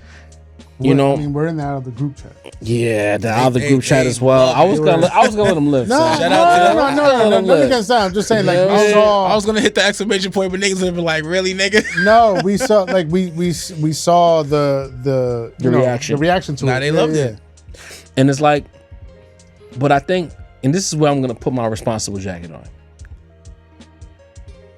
I'm listening to the song and I'm like, this is not the Ghost that I know. The beat, I don't love it. Scram Jones did the beat, not a fan. But the rapping, it just seems like Ghost. It's not. He's not super in shape Ghost anymore. But is it fair to hold him at this stage in his career against his prime? So I'll say no. I'm being unfair in that regard. But as far as the straight surface level, beneath the surface level, listening as far as rap goes, fuck who it is, just the rapping, I'm not a fan of it. I don't like the beat. He's a little behind the beat. His voice, his breathing is a little bit off. He's not in rapper shape. Second verse is a little rough. They actually put out the full single. It's a little rough. Yeah. You know what I'm saying? So it's like, it's not, and I don't want this to be a critique against the artist, because we live in a day and age where if I say it's a little rough, he's behind the beat, somehow I'm attacking Ghostface the man. And the whole discography, right? Like, right. I'm not doing that. I'm saying this song in particular, not a fan of. Just it didn't land for me. Mm-hmm. But it takes nothing away from Ghostface. But at the same time, I'm in a place where it's like a lot of our OGs and some of the fans, they just feel like if they come outside, we gotta just it's fire. Embrace them. I don't think the Rap Roundtable will be responsible if we just came out universally and said it's fire. Deanie likes it, Mase don't like it. I think he's not in shape. I'm just telling, we lean in truth here. It's not an attack against the artists. No. Y'all can call us, y'all can curse us out and run to Twitter and sub us to death and launch your burner accounts and do whatever the fuck. But for me personally, this is not a song that I'm gonna revisit too crazy, because I just don't like it like that, because I feel like Ghost has and can do better than this particular song. I'm sorry, y'all. Y'all can hit the dislike button. I'm sorry. But right now, that's just where I'm at with this. So, the Rap Snob, your thoughts? Yeah. First, don't hit the dislike button. Please don't. Don't listen to them. Please. Okay. Second, I wish I could balance this segment out. I wish I could, balance the opinions and takes out here. And I wish that I could agree with Deanie, but I don't. And it pains me to say that. It, like, you could see my body language. I'm sad. I'm sad to say that.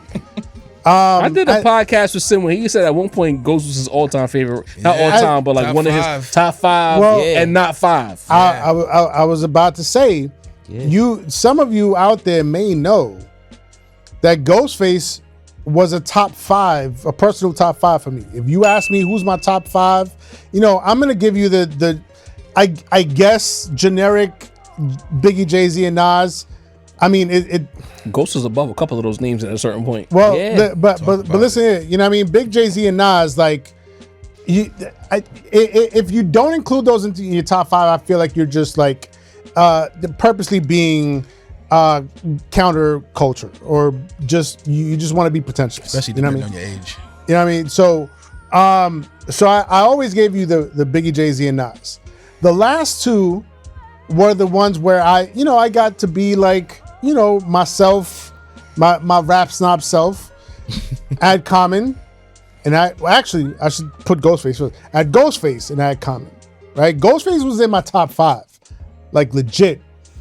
In recent years, we have had conversations here where Kendrick has done so much, and I've become such a fan of Kendrick and his discography and everything he represents and the battle and everything. I'm like, damn, like, he's ascending. He's ascending on my personal list. I gotta put him top 5. Who's moving out, right? And so last year, it was between Common and Ghostface. Naturally, I'm not moving anybody else off my top 5. And it was between Common and Ghostface based on the projects that they put out last year. Mm-hmm. And unfortunately, it pains me to say it, I had to move Ghostface out of my top 5 because that project he put out last year was not it for me. It wasn't. And Common did the joint with P-Rock, you know what I mean? The Auditorium, shit was fire. You know what I mean? So, all right, bet. Now, Ghostface now is sitting at a comfortable 6, like right outside of my top 5, like honorable mention or whatever. And so now I'm looking at Supreme Clientele 2 first, worried. Because it does carry the name Supreme Clientele, and Supreme Clientele, exactly. Major. Holy shit! Magnificent. In my earlier Ghostface fandom years, like I would go back and forth between Iron Man and Supreme Clientele. And Iron Man because it was part of that early Wu wave. It was fully produced by RZA, well, mostly, because True Master was in there too. And it was just part of that Wu-Tang original wave, you know what I mean? And I'm like, yeah, I can't front on that, but Supreme Clientele. And as the years went on, I'm like, nah, I think Supreme Clientele, I had to come around to it. Supreme Clientele, I think, is the magnum opus in Ghostface discography. It's the reason they got a sequel. And so for him to put out in 2025 a record called Supreme Clientele 2, that's a lot of pressure. Mm-hmm. It's a lot of hype. It's a lot of expectations. Yeah. And so when this first single drops, I'm already. I still remember the last project he put out, so I'm like, it wasn't the strongest. Let's see what he has now. And then the beat cuts on, and here's my first issue: is the beat. Some people might like it. For me, it's. All right, you got that old school like My Melody classic sample, and it's intertwined with the Mighty Healthy sample from Supreme Clientele 1, like lead single, the street single for Supreme Clientele 1. And it's just like they slapped one sample over the other sample, and it just, for me, it doesn't go.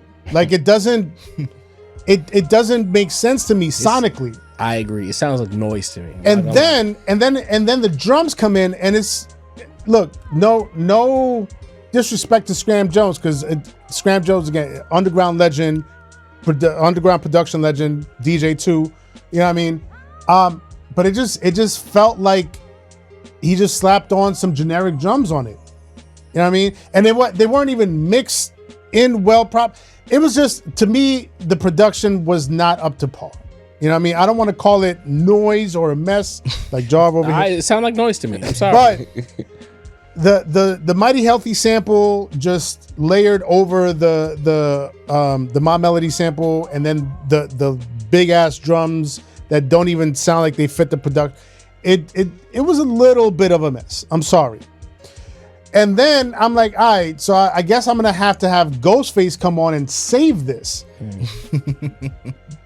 But Ghostface is not in the position right now. You shouldn't be asking him to save it. To save this beat. This is not 2001 Ghostface. This is not 2006 Ghostface. It's not even 2011 Ghostface.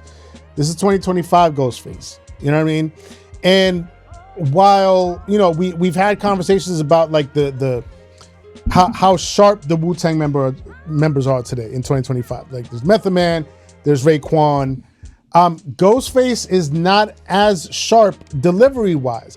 Put the pen aside, the bars aside. You know what I mean? What he's actually saying, put that aside. It's the delivery of it. Mm-hmm. You know what I mean? Breathing, the voice. He sound like you know, my brothers have already said, he sounds like he's not really keeping up with the beat. He sounds a little bit winded. He sounds like it. You know, when I think of Ghostface in his prime, and not, yes, it's unfair to compare him to his prime, but it just felt like such a second nature, effortless. Like it was, for Ghostface, it was breathing, then it was rhyming. And Ghost used to find the most random pockets. The most random pockets. You know what I mean? It was like breathing was a 1B to, I'm sorry, rhyming was a 1B to his 1A of breathing. That's what it was to him. It was just natural. You know what I mean? And to hear him now, it's like, all right, there's clearly effort being made. You hear the effort coming through in this song. And that's, I guess that's the thing that to me is most disappointing is like, Ghostface is not going to sound as natural as he once did. All right, bet. So let's get him some production that's going to fit him a little bit better, or at least like boost him up a little bit. And this beat just, to me, nah, man, like get him something fresh. And this leads me to my next issue is like, there's a lot of artists and a lot of fans that are leaning on nostalgia. And I don't want that to be the case. Now, I understand like this Mass Appeal run, it's all classic artists, legacy artists. I mean, you got Slick Rick, you got Rick One, Ghostface. It's based in nostalgia. But that doesn't mean that you have to lean into what I consider lazy nostalgia. Oh. You know what I mean? You treading into dangerous territory. I'm sorry, but you don't have to, you know, like rerun a loop that's been used, you know, countless times over the years, and then just slap on the sample. You don't think it's done for the sake of sequel purposes? From the original single of the original song, the original album. That just, it doesn't seem fresh to me. It doesn't sound fresh. No, I'm just saying for the sake of sequel purposes. You don't see the vision as far as that goes?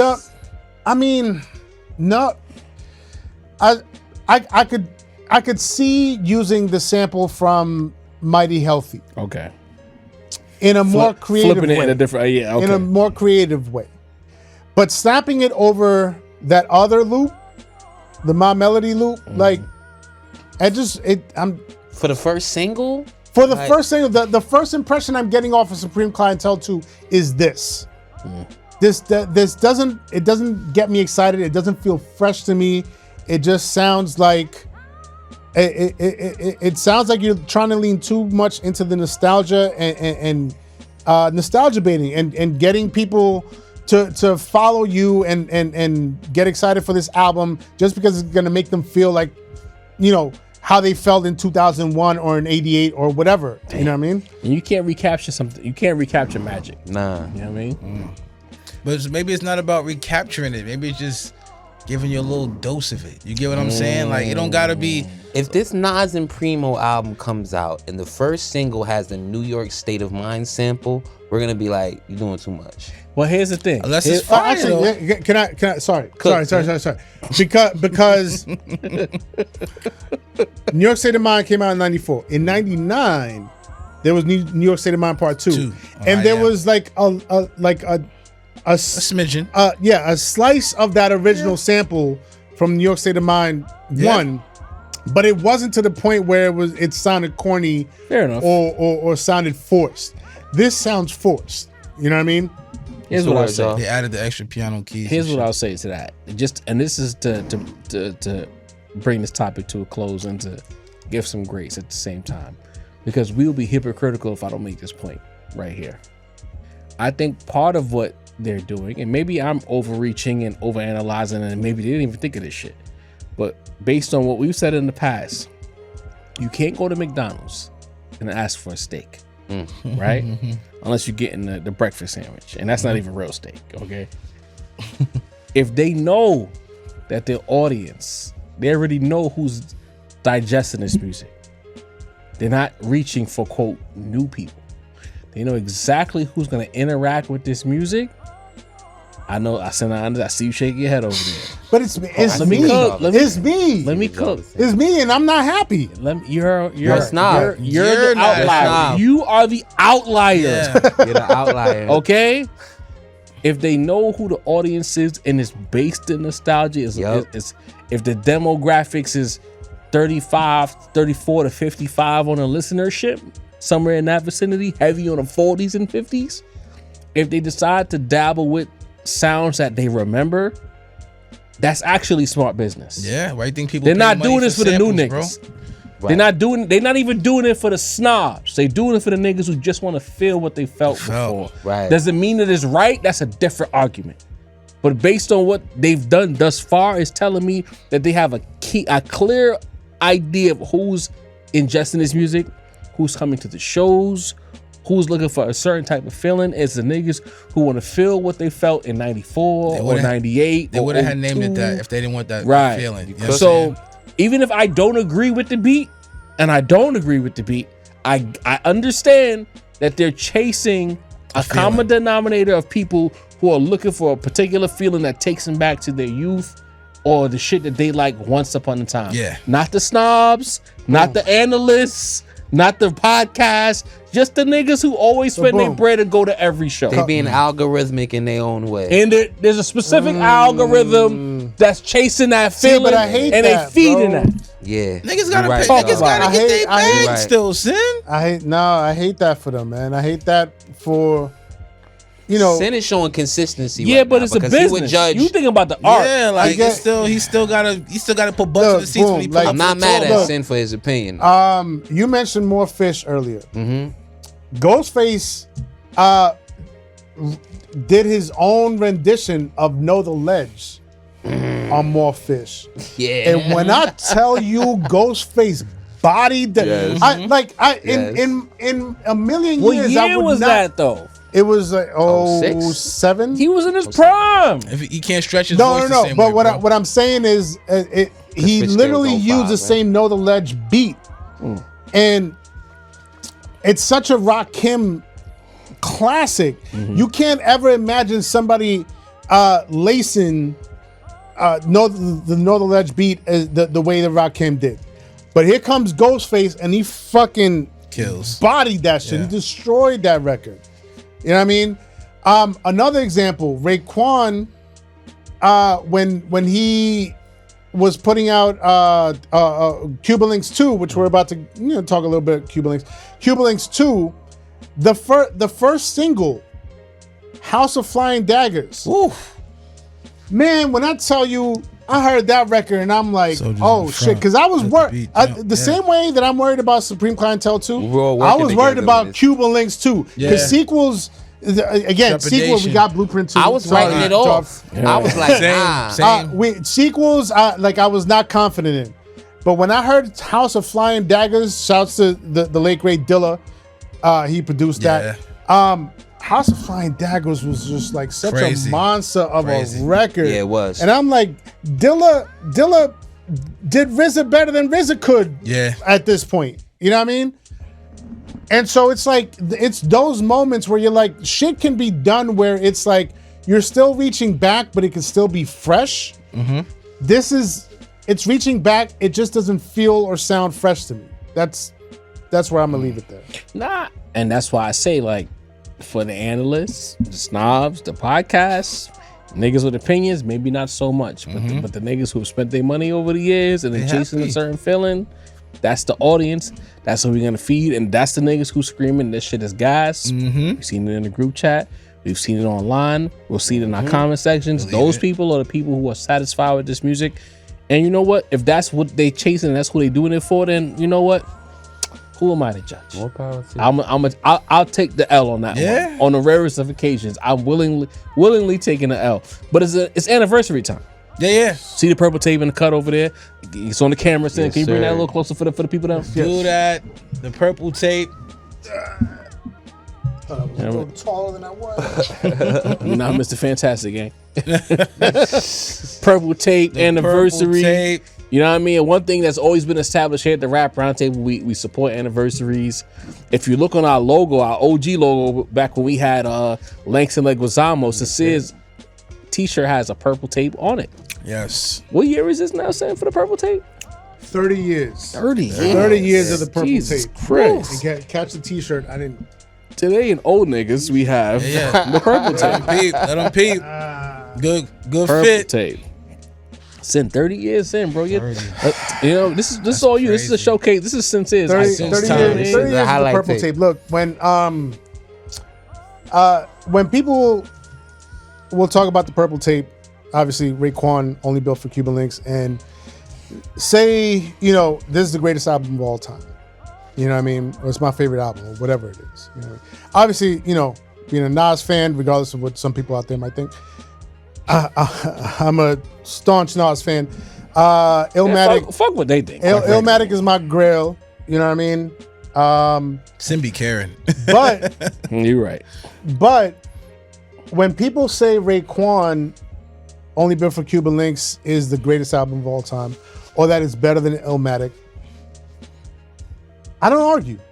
I'm not gonna argue. I'm sorry. I mean, there's certain things that you just don't need to argue, regardless of your fandom. I'm gonna have my opinion. You know what I mean? Illmatic is always gonna be my go-to. But when you have something that is of the quality and the mastery of a purple tape, and only built for Cuban Linx, beginning to end, you know, shouts to RZA, mastery on production. Shouts to Raekwon and Ghostface. Again, we just talked about Ghostface. You know what I mean? A perfect co-star to Raekwon's debut album. It's such a, I can't use any other word right now than mastery. It's such a masterful piece of work from beginning to end. You press play and you just let it ride, and it takes you on such a sonic journey, thematic journey. There's so much excitement in the music and in the lyrics, in the skits, in the production. It is, for all intents and purposes, a perfect album. Are you saying there's no skips on that album? There's no skips on that album. Mesito. I feel attacked. Sorry, Mase. There's no skips on that album. Mace about to go through. And I just want to go back, and I've told this story before, but for, you know, anybody that's new here, like quite a few. I want to take myself back to, you know what I mean, teenage Sin, having just copped not the tape, not the purple tape that you see here, the CD. And why? Because I walked into, dating myself here, I walked into Nobody Beats the Wiz on 96th Street and Broadway. Nobody. And I went downstairs to their music section. Crazy, bro. And I went and I grabbed the tape. What's that? What is that? What's a record store? Right, What is Nobody Beats the Wiz? I grabbed the cassette, but then I went over and my brother, shouts to my brother, he's 12 years older than me, and he had just bought me a new Discman, a portable CD player. This was like brand new on the market at the time. This was not, yo, listen, If you had the AM I'm FM taking shit, it back. if you had the AM FM shit, that's a game changer. Bro, this was not like, up to now, it had just been strictly Walkman's cassette players. Talk about it. My brother has always been on the cutting edge of technology. So when he seen the Discman out, and my brother loves me, like, so he was like, yo, I'm gonna get me one. I'm gonna get, you know, Sin one. So he caught me one, and so I'm in Nobody Beats the Wiz, and I'm looking at the CD, and I flip both of them, and I'm looking at the back of the CD, and I'm like, oh, there's an extra song on the CD called North Star. It was a bonus track. And I'm like, oh man, like that means if I cop this, I'm gonna have to get, because the portable CD player was not the easiest thing to carry around. It's a little cumbersome. It skipped all the time. Yeah. You know what I mean? I was like, yo, I love my cassette, but, you know, my Walkman. Man. But I was like, you know what? I'm gonna get on the CD wave. I'm gonna get on again. 95. This was early in the CD wave, so I'm gonna get on the CD wave. Pocket, I'm gonna get an bro. extra bonus cut. Like, little did I know that this album would become the infamous purple tape. The cassette was purple, and people started calling it the purple tape, and I'm like, at first I'm like, yo, what are y'all talking about? Because I had the CD. And I like this is the one time that I felt like I got an extra song on the record, but I felt like I was missing out. I didn't want the song. I wanted the purple tape. Because the purple tape is just so cultural, it's so infamous. You know what I mean? So like I have it here. This is not the original purple tape. This is a commemorative, reissue or whatever. But when I tell you, regardless of whether it was the cassette or the CD, I went home, I popped it in, I pressed play. There's a pause somewhere near there. Now I'm on my way. What? I popped it in? Yeah, it's necessary. Come on. Come on. We'll be right out of pause. Yeah. Hey. I pressed play. We have a quota to hit, and I've said this in the past, for this album, and also when talking about other albums, comparing this feeling, it's like you hear a song and you're like, damn, this is fire. And then you hear the next song and it's like, oh shit, this is even more fire.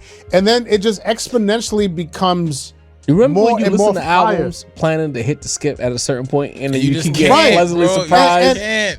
And I'm like 6 joints, 7 joints, 8 joints in, and I'm like, yo, he can't possibly give me anything that's more fire than what I've already heard. And then I hear the next song, and it's fucking, you know what I mean?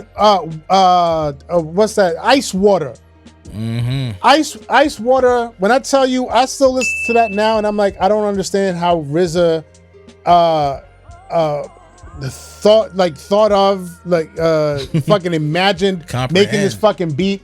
It's incredible. And then you get fucking verbal intercourse, and then you get spot rushes, and then you get Wu Gambinos, and of course Ice Cream, and fucking Guillotine, and fucking oh my god, like it just kept twisting my brain into these pretzels. Underrated, bro. Wu-Tang lexicon, Crazy. bro. That's my niggas who know. Incarcerated Scarfaces, just such a street class. And then again, this is 95. Like this is a time when fucking Tupac is playing on the radio crazy, Biggie is playing on the radio crazy. Lifted in the staircase. But listen, Incarcerated Scarfaces, that filthy of a song on the radio, non-stop. This is the era that we come from. You know what I love about that, Sin? Not to cut you off, I'm sorry. No, I'm gonna get it right back to you.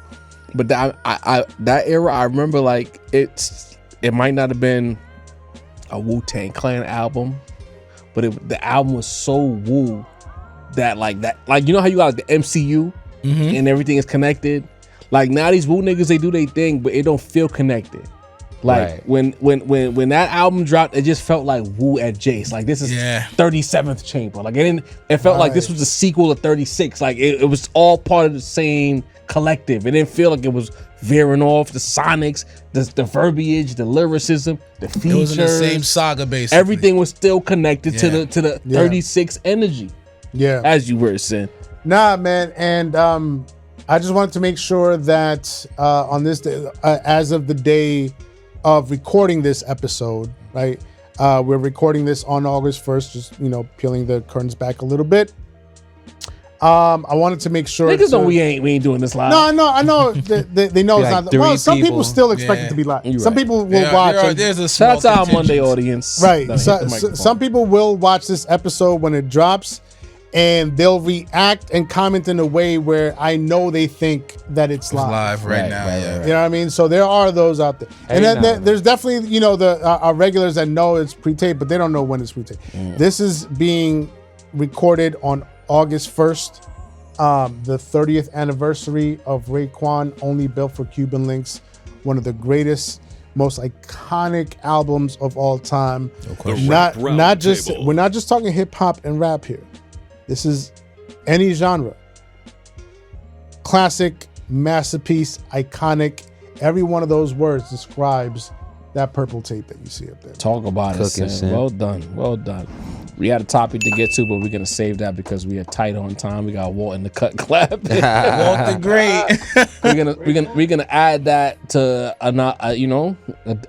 the live. We're gonna Bet, cook on that Betty. one. We're gonna Because cook that on deserves that its own little moment. energy, yeah. Sinners I know he has takes on that in particular, and we just don't have the time to really get into it how it deserves to be get into right now. But yes. yeah, Okay. that I forgot what it was. That deserves its own time. Yeah, that might go 30 minutes. And so at like, the time of this recording, I don't think I'm working that day. It might be more fun on the live too. Yeah, for sure. You know what I mean? For sure. You know what I mean? But we're going to move on. So we're going to introduce a new segment here. It's not going to take very long. You know, Sincere the Rap Snob, he has the legendary segment that closes every in studio called The Lawn, aka Get Off My Lawn. sir. Talk about it. This is, I would say, in a lot of ways, this segment The Lawn has inspired this. But the difference between this and The Lawn is it won't be every episode. It's only going to be when it's apropos. Okay? And it's my segment, you know, because it's not the mailbag. It's my favorite segment, but the mailbag is not my segment. But in this regard, it's something that I feel like suits my personality the best, you know? And we're going to talk about Benzino. Somehow or the other, a couple of weeks ago, Why? Benzino was in the midst of, I think it was the Nas and Jim Jones situation, and he had some good points. And then he followed it up by, so the thing about Benzino is he cannot help doing good without following it up with some bad. He cannot just leave well enough alone. Facts. man. You know what I mean? What's his daughter's name again? Coil Ray. Shout out Coil Ray. You know? Why you acting like you ain't The loot. I really couldn't. Migos is Migos. You know, y'all know I be fucking names up. It's the Migos beating my ass right now. man. Yo, I'm on your Migos type of is- time, Me and bro. Coil Ray had broken up for a bit. You know my face though, right? Yeah. Yeah. Me and Coil had more than broken that. up for a while because, you know, she made a kid with Trippie Redd and I was judging her, you know, but Bad money. we're back. She was bad money for a minute. You know what I mean? We're back together. It's okay. Shout out Okay. to Coil Ray. Hey, girl. Koi, don't take offense. Hey, I know it's your dad. We're good. Okay. So he found a way to fuck off having a good point. And then a couple weeks later, I'm just randomly on Twitter. You know, I love Twitter. Twitter is my favorite social media platform. I love it. Right. For better or worse, I love Twitter. Because there's no rules. Instagram is rules. TikTok is rules. Facebook is rules. Twitter is no holds barred. Get in where the fuck you fit in. Damn, I said the F word. I've been doing so good this episode. I made my first F word of the episode. You know what I mean? Get there, You bro. almost had it. And I'm scrolling, minding my business, mind you. Important piece of information. Minding my business. And then I see a microphone. I see about 3 dark-skinned brothers in the background. Then I see light-skinned as fuck Benzino, because I'm cursing again, and we in it now. Benzino rapping. And I thought to myself, like, why is Benzino rapping again? What's going on? I don't know his financial situation. I don't know what's going on in his personal life. But what I do know is, and I speak for 98% of rap fans when I say, we don't want to hear Benzino rap. Whoever wrote them bars for you, because the song is not trash, but because he rapped it, it's not good. It's not. Anybody Right. else could rap them same lyrics with that same rhythm, that same melody, that same vibe. Some younger guy, maybe one of the 3 guys in the background, and the shit will go crazy. So I say that to say, because this is just, you know, a little segment. When you do it and you get on the list, you know, this is right up the block from nobody asked for that. Because in fact, nobody asked for this. So Benzino, you are the first entry into what I like to call leave us alone, bro. We don't care about what you gotta say on the internet. We don't care about your opinions on hot button rap issues. We don't want to hear you rap. We don't want you to take advantage of any opportunities where you might be in the algorithm. We want you to leave us alone, bro. You had your time. It was a good run. For better or worse, you're still one of the most polarizing niggas in rap. For mostly worse than better. Right. And we need you. I'm not one of these weird niggas that want to question your street acumen and say you're not tough and talk about. I don't give a fuck about none of that. All I'm saying is in 2025 specifically and forward, we need you to leave us alone. No one's checking for your music. Nobody wants your music. We don't care.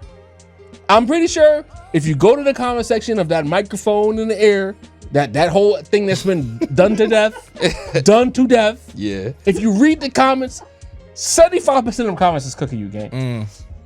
Everybody wants to be left alone. So it's up to me to say it. Leave us alone. Bro. Move on with your time. Bro looks like that rotisserie chicken that's been under that light for too long, man. That Like, Seinfeld, that red light. jeez. You know, much like in the past couple of times we've been in the studio, and we noticed that there's other niggas in the podcast sphere who been trying to get our attention, and I've said it casually, yo, leave us alone. We're not biting the bait. We don't care. We're not giving you no energy, because the energy we give you, y'all benefit. We don't. If we shoot you, we're stupid. Okay. Brainless, man. Brainless. So we're not entertaining that. Nope. We're not entertaining the subs. We're not entertaining our podcaster. Especially if I got your number and I got your peers' numbers and I hit you up and you know, shout out to my guy. He told me don't worry about it. So I wasn't worried, but I just thought it was funny. We're not entertaining any of that. Leave us alone universally. We on good time. We all good time, man. So every now and again when an artist in the culture does something and he's known for being on the internet and causing eye rolls, I will bring it back and ask you as the artist to leave us alone, bro. So welcome as the first entry, Jersey and the Raptors, Benzino. I speak for the entire rap roundtable when I say, I speak for the entire chat. I speak for all 22,000 plus of our subscribers. Humanity. We all want you to leave us alone, bro. Thank you for your time, Benzino. Stop rapping. Just stay out the way. If you get a reality show opportunity, I won't stop your paper. Get the money. But when it comes to the music and it comes to rap, we do not care. Stop it. Get some help. Stop. We want to hear from Corey. We don't want to hear from you, bro. Or see from Corey. That right. Whatever works. But now we're gonna go now to the Masito, the homie. Mace. We don't know if it's a young rap. We don't know if it's the industry talk. What you got for us, bro? Yo, salute on the inaugural segment. Leave us alone. Leave us alone. The game needs it. The game needs it. Because it's a lot of motherfuckers that need to leave us alone. Talk about But me, I'm going to have to get a little bit industry on them. You know what I mean? You know, I got my ears to the streets, name. And there's a few things that's been going on this week that I just feel like I need the fellas' opinion on this one. I can't just ruminate on this by myself. You know what I mean? So, earlier this week, it seems like YouTube Music unveiled a new metric. Here we go. Unveiled a new metric, guys. The new queen of the game. I see Sin has seen the metric. Swamp Queen. So YouTube Music unveiled a metric very similar to Spotify, which we know as monthly listeners. Okay? I don't know, forgive me. If there's somebody in the Masito was awfully quiet when I threw that link in the chat that you and I talked about too. Now I know why. So now ambush, my fault, said. So now I'm not gonna act like I've done the proper research as far as knowing what entails this metric, right? So I don't know if it's the artist, the Vivo page. Do they even still have Vivo pages? Is it the Vivo page? Is it the official artist page? Is it the record label page? Is it just Dean posting his favorite Jadakiss freestyles? I don't know. But they have a monthly user subscription type of thing, right? Monthly users. And the inaugural winner, the top of the top, the person who has the most listeners of all rap, is the Queen Doechii, like Sin said. Queen. And her, TDE Doechii. and her army of robots. So we have Doechii. It's Doechii and Eminem. Another one of Sin's faves. Doechii and Eminem lead with over 332 million monthly listeners on their YouTube. The top five, to round out the top five, we got Dr. Dre at 271. We got, the PG Lang boss himself, Kendrick Lamar at 262. And rest in peace, we got Coolio at number 5 with 251. R.I.P. Listen, it's a gangster's paradise, Dean, whether you like it or not. So, fellas, there's Meek Mill is up there, Wiz Khalifa, Pitbull, but that's the inaugural. I'll be keeping you guys abreast of the situation to see who's these monthly rankings, see how it affects the rap game. But fellas, any thoughts on Doechii being revealed as the YouTube rapper with the most monthly listeners of all. Any thoughts? Sin, you rightfully so. Sin accounted for like 25% of those himself, bro. Like he's repping the team. iPhone, iPad. He go to sleep. You can watch playlist on. Doechii is a goddamn star.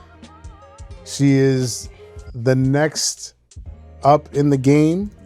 If not female, possibly just female, but she could take over the game all by herself. We can acknowledge all of that and still be shocked as fuck that she's up there like that. I mean, you know, wait, tie with Eminem. That's crazy. Tie with Eminem with Marshall. That's amazing. Shouts to Doechii, man. Like, congratulations to her. You know, cleaning out my closet and anxiety right after, bro. Big tunes. Well, Eminem, I don't know, what is it? 25 years now, and now Doechii done caught up in. We gonna see how it translates. 2.5 months. We got to see how it translates. That's Why do we She got more Grammys than Tupac, She and Eminem. Get rid of this guy. We got to see how this translates. Yo, for real. You got packed up, bro. You know what I mean? Get rid of this guy, bro. Get rid of this guy. She's taking over, man. Just like I said she would.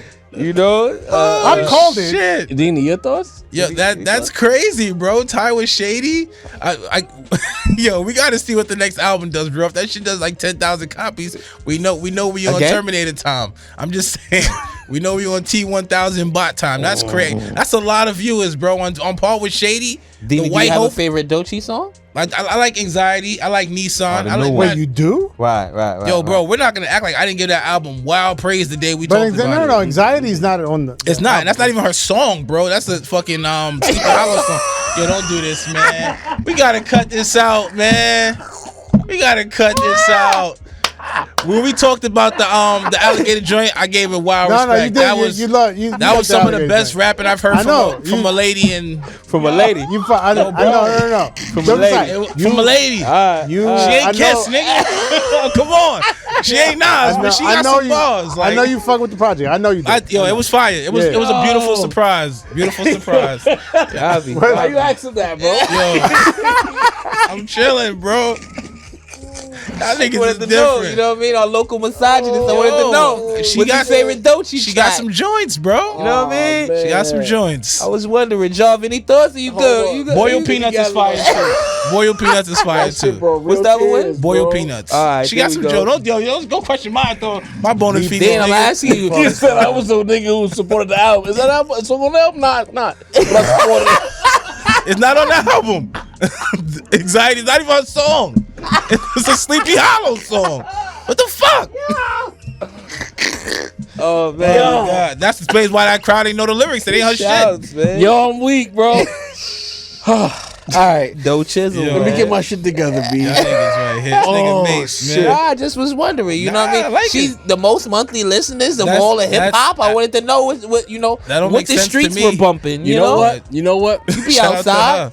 Me, I got something. Listen, I got something. We are not the audience that would be listening to music on YouTube Music. Yeah, for a fact. So we don't know. Or 300 million views. TikTok. We don't know. It's great. That's nuts. I didn't even know YouTube Music was still a thing. But who's the audience? Yeah, 321 was the number. I mean, I could imagine who the audience is. So boom, you know, we got that particular podcast. That's in the sphere. Well, they're not in no sphere. They buy their way into the sphere because it's like, you know. Yeah. I went to their Twitter, and their lives get like 900 views, 660 something views. Right. Never touches 1,000, but it's always like 600, 900, 800. Then all of a sudden, I go to their YouTube channel. Everybody gotta start somewhere. Oh, hold on, so let me go. Yo, I know where this nigga going. Y'all terrible. I go to the YouTube channel, not his, because it's day. I go to the YouTube channel and it'd be like 6,000 views, 100 or 200 plus likes and like 2 comments. Right? I seen one of their videos the other night. From them? Yeah. Oh, okay. I seen because they salute the nigga that comment. You know what I mean? Salute. Damn. Replay gang. You know what I mean? You know what I mean? And then I seen the other night they video dropped and it was like an hour in and it was like 53 minutes to be exact and they had like 11 views. So it's like how you the fastest growing podcast in the world but you don't got no comments. Simping ain't easy, man. When you go live, your chat is like 22, 23, maybe 30.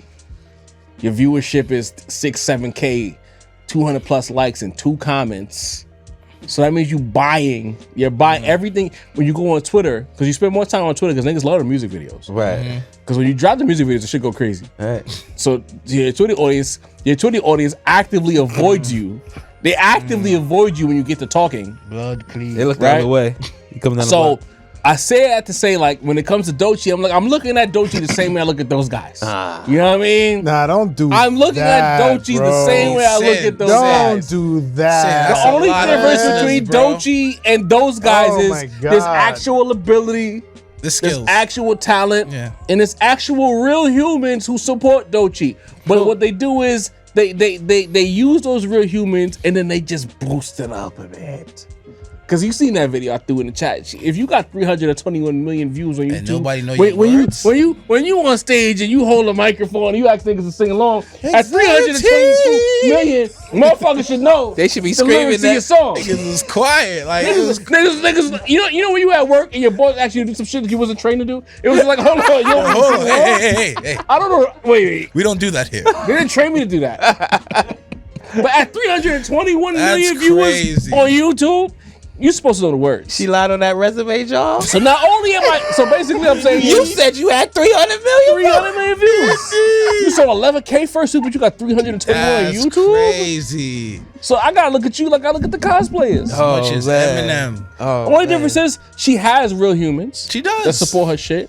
But for some reason, her label feels the need to inflate the impact because they want her to be bigger than what she. Because they feel like what she brings to the table. Are you right? But if there is a Who's person, putting the bread up there? but if there's a person worth doing it, it might as well be a person that, you know what I'm saying? I'm just asking the question. Like, That's what Sin. That was Sin's original point. That even if there was botting, at least she was good. At least she's right? worth That it. was Sin's point way at back least she's when. worth it. Yeah. You know what I mean? Because she's good. Because they could be I buying think- somebody who's you know what whack. I think it is? There's real like nasty botting, like the cosplayer and bum ass podcast niggas who, no matter how hard they try, can never make niggas give a fuck besides mama. You know what I mean? and the rest of them niggas who the same 30 niggas who pull up every week. Right? 30. 22, nigga. It'd be 22, it'd be 30. You know what I mean? It varies. More like 19. If they talk about Nas, Have you it's usually excluded us 30 to first? 35. When the Nas topic hit, it'd be like 30 to 35. You know what I mean? So she has thousands of fans. I think what the company has decided is she has a message that needs to be reached. So if they create an ambiance around her, it's much like it's in a vein. It's kind of like creating a certain level of interest to where more people are like feeding curiosity. Much like what the Clips did. The Clips with their rollout fed a lot of curiosity to where y'all did all of this. At the very least, let's spin the album and see if it's good. That's what the rollout is for. Yeah. I think they're creating this influence around Doechii to where they're trying to pull people in with that orbit. But I think for some people it's doing the opposite though. A lot of people are like, yo, y'all engaging it so much, like they don't even want to tune in. It's like y'all just planting. Those are the Drake joint. fans. They hate the idea It's of Doechii and her relation to Kendrick is to where like the Drake fans feel like, you know what, this is not There's real. some- Fuck there's her. some energy You know what I there. mean? Yeah. But the music is there. Especially since She's attractive. accused him of that, like the project you know, landed. You know what I mean? Yeah. So Cheeks too. yeah, that helps. So Hey, all of these things Never changed. Nah, cause she. But you know what? I'm not even mad at Didi healthy, Mo. because it ain't like And she she out here shows right. it. She's not wearing Levi's jeans. Yeah, bro. She's in thongs shaking ass. Regular Or American degular. Eagle. Throw Facts. shaking ass. Regular She's in degular. throw shaking She's ass. shaking a whole lot of ass. Yeah. So they're creating a certain ambiance to where you need to be a part of this wave. They're trying to create a wave through Doechii. Sometimes it gets exposed when she hold out microphone to the audience and they don't know So the it's words. like a fake it till you make it kind of thing. Fuck it. And the thing is, they can kind of sort of fake it because there's enough of her fans. Because for you to get 11,000K streams, how many millions of streams you had to get to that get 11, that, nigga? yeah. So I see the vision, and she's good enough. Grammys. She's good enough for you to fake it. Good performer. But- she got. I think she's next up if she could just keep it together. But here's what I'll say. I'm not supporting any OVO propaganda because this is an OVO guy posing the question. I had to ask. It wouldn't be right. Is there any more? Is that it? I certainly wasn't Wait, gonna ask about Smiley's new record. You know what I'm saying? I'm curious, Dini. What Of do you mean course by not. as long as Roy she can Woods, you guys keep want it to talk together? about that? as long as she could keep galvanizing her fan base, as long as she could keep putting out dope. Like, we haven't got a project. You would think after that album dropped and all the acclaim, there'll be something like in the tuck, you know, like on the way. She's not switching accents and trying to make Jamaican songs. Not, you know what I but mean? I'm talking about like as far as like you come off a Grammy album, you're tied with Eminem for all these joints. Like this is when you announce like, yo, new project on the way or new drop a single or something to create the, you know. Eminem's audience watches YouTube crazy, drinking Mountain Dew. That audience had mad white people. They ain't know the words. So hey, listen, if we could. Eminem and Dr. Dre. For another day. Mase, you got more? I got one more. You mentioned it a little bit earlier, Jov, in reference to our, friend of the show, Moni. But we got to talk a little bit about Joey Badass, because this is say less. So we'll get to that a little bit later. Then say less. We'll get to that. That's for a broader platform, if you will. Say that. Because questions need answers. They need answers, y'all. I ain't gonna lie to you. They need answers, bro. But we'll get to it. What I ask you is, what's the word? Do you think this album is happening this year? That's a loaded question. Yes, I think the album's happening this year. I do. Will it be on Columbia? No. Okay. We'll speak about it. Huh? Independent? Different people have different ideas of independence in 2025, if you catch my drift. Stay tuned for the next episode of Dragon Ball Z. Oh man, but by the time y'all watch this, we would have already covered it. We've been cooking it. Yeah, we've been cooking it. We gotta get to the mailbag, okay? So, my favorite segment, but this is a very interesting one. So I've ignored this guy quite a few times, but you know what? He's very consistent in making this comment, and it's a little ridiculous, but I'm gonna give him what he's looking for today. Piece of Beer says Jarv, Dini, Sincere, Masito, all New York immigrants cosplaying original Black American culture. Damn. They don't know what they talking about. So Piece of Beer. I was born in Kings County Hospital. Yes, sir. In Brooklyn. I was born in Jacoby Hospital in the Bronx. Brooklyn Hospital. Yeah. Roosevelt Hospital at the time, which is now like part of Metropolitan. I think. There you go. Yeah. Wow. We were all born in the city. No, part of St. Luke's. Sorry. Okay. Wow. We were all born in the city of New York. Yeah. Okay.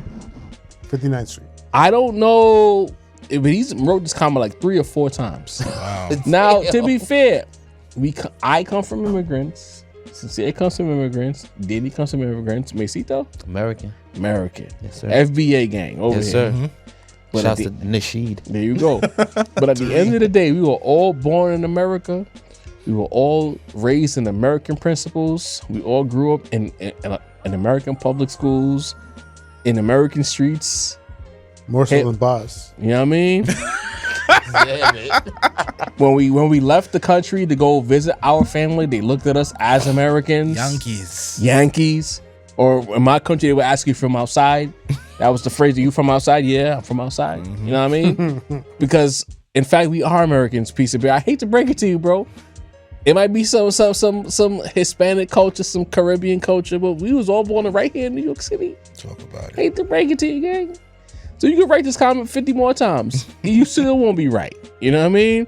Even if we were not born here. You know, my cousins who wasn't born here, who came when they was young. They here. But they grew up on hip hop. Yeah. They didn't grow up on Caribbean shit. We know the oldies. We listen to Berries. Yeah, man. But the shit that we was talking about and listening to was rap. One of my cousins who's not from here, he's an OG lowlife nigga. You know what I mean? He was in the trenches. I got a neighbor that lives right next door to me, Trinidadian nigga. Mm-hmm. OG lowlife. Went to wars, goes overseas, go to hip hop concerts, go to shows, still dancing, all of that. He's hit. You telling us that he's not hip hop because he wasn't born there? Yeah. When he represents the culture literally worldwide. I mean, look at all the people who like KRS-One's a Jamaican nigga. Fucking Slick Rick. Come on. I'm what this guy would call FBA, right? Yeah. Mm-hmm. And Sin is whatever you would call him. Whose opinion you agree with more? You're just a random watcher of the show. Whose opinion do you agree with more? Talk about it, Mase. Like, what the fuck? I like the Canadian. I was the fuck? Come on. I felt the type of way about like the whatever you would call him. For a second. Lead And up. I see. Come on, I see where you landed. Come on, bro. Because most Come on. FBAs will look consider not sanction him. You know what I Right, mean? but y'all agree with everything he fucking say, bro. So I just want to break it to you, bro. We are all American legally. ICE ain't looking for us, okay? We were born right here in New York City. So all of your opinions of us and the amount of times you wrote the same comment, it's like, why do you watch us? Like for you to write this comment, I'm talking about over 2 years, you wrote this comment mad That's times. crazy, bro. Like this is a different type of hate, gang. For real. You know what I mean? Insanity, doing the same thing over again, expecting a different result. I digress. Dante Miller says, how y'all look saying the guy with the 4 highest charted songs by rappers, which one, I don't know what that means, Nokia and Somebody Loves Me, on streaming platforms can't get it right. Y'all eating good off that Drake hate train, huh? Dante, you know, I hit Mase on the side because I'm like, am I wilding when I say that Drake is losing steam? Because it's like, people be like, the charts are charting. And this is what I mean. Like, Drake is a mega star. He has millions of fans. Anytime there is a new Drake song, he has such a staunch fan base that every first week is going to do well, whether it's 18, 7, 2, 1, it's going to do well.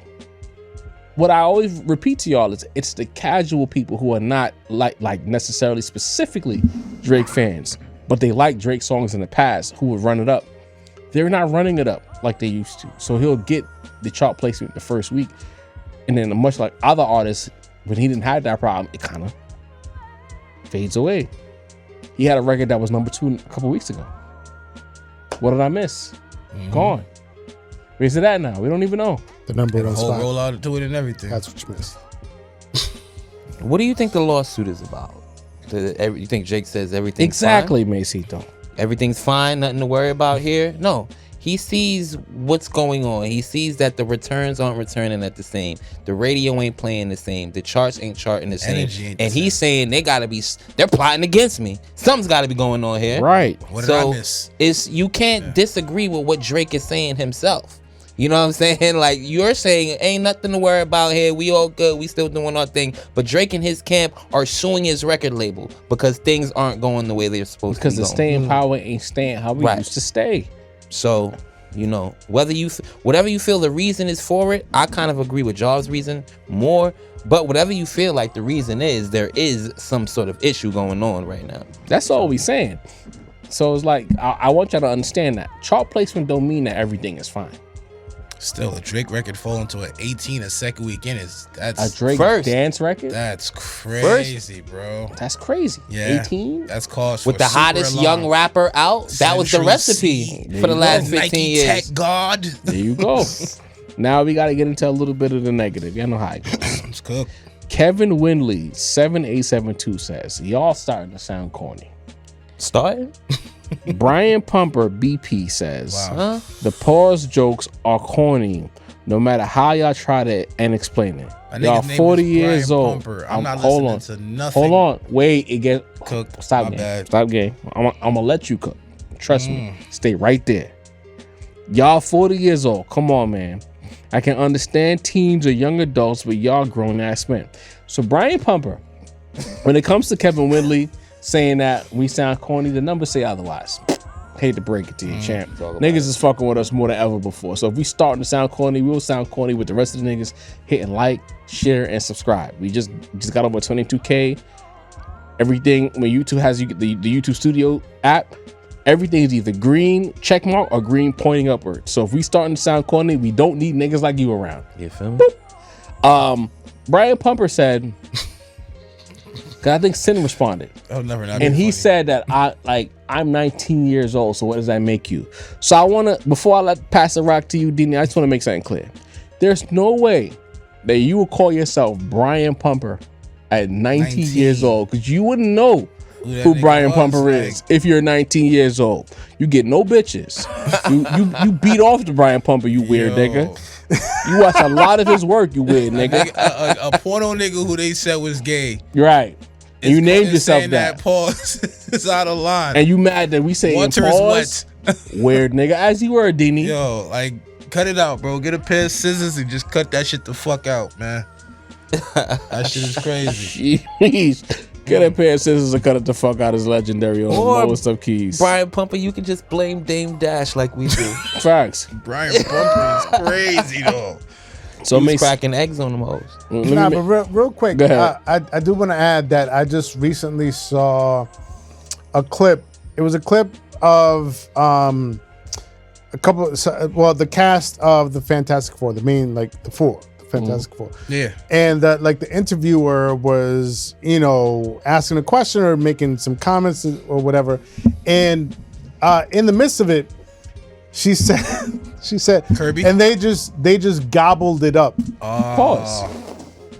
And when I tell you, the actors that played the Thing and Johnny Quinn, something Quinn. Johnny Johnny Storm, the guy who played Johnny Storm, basically. right? So Johnny Storm and Thing.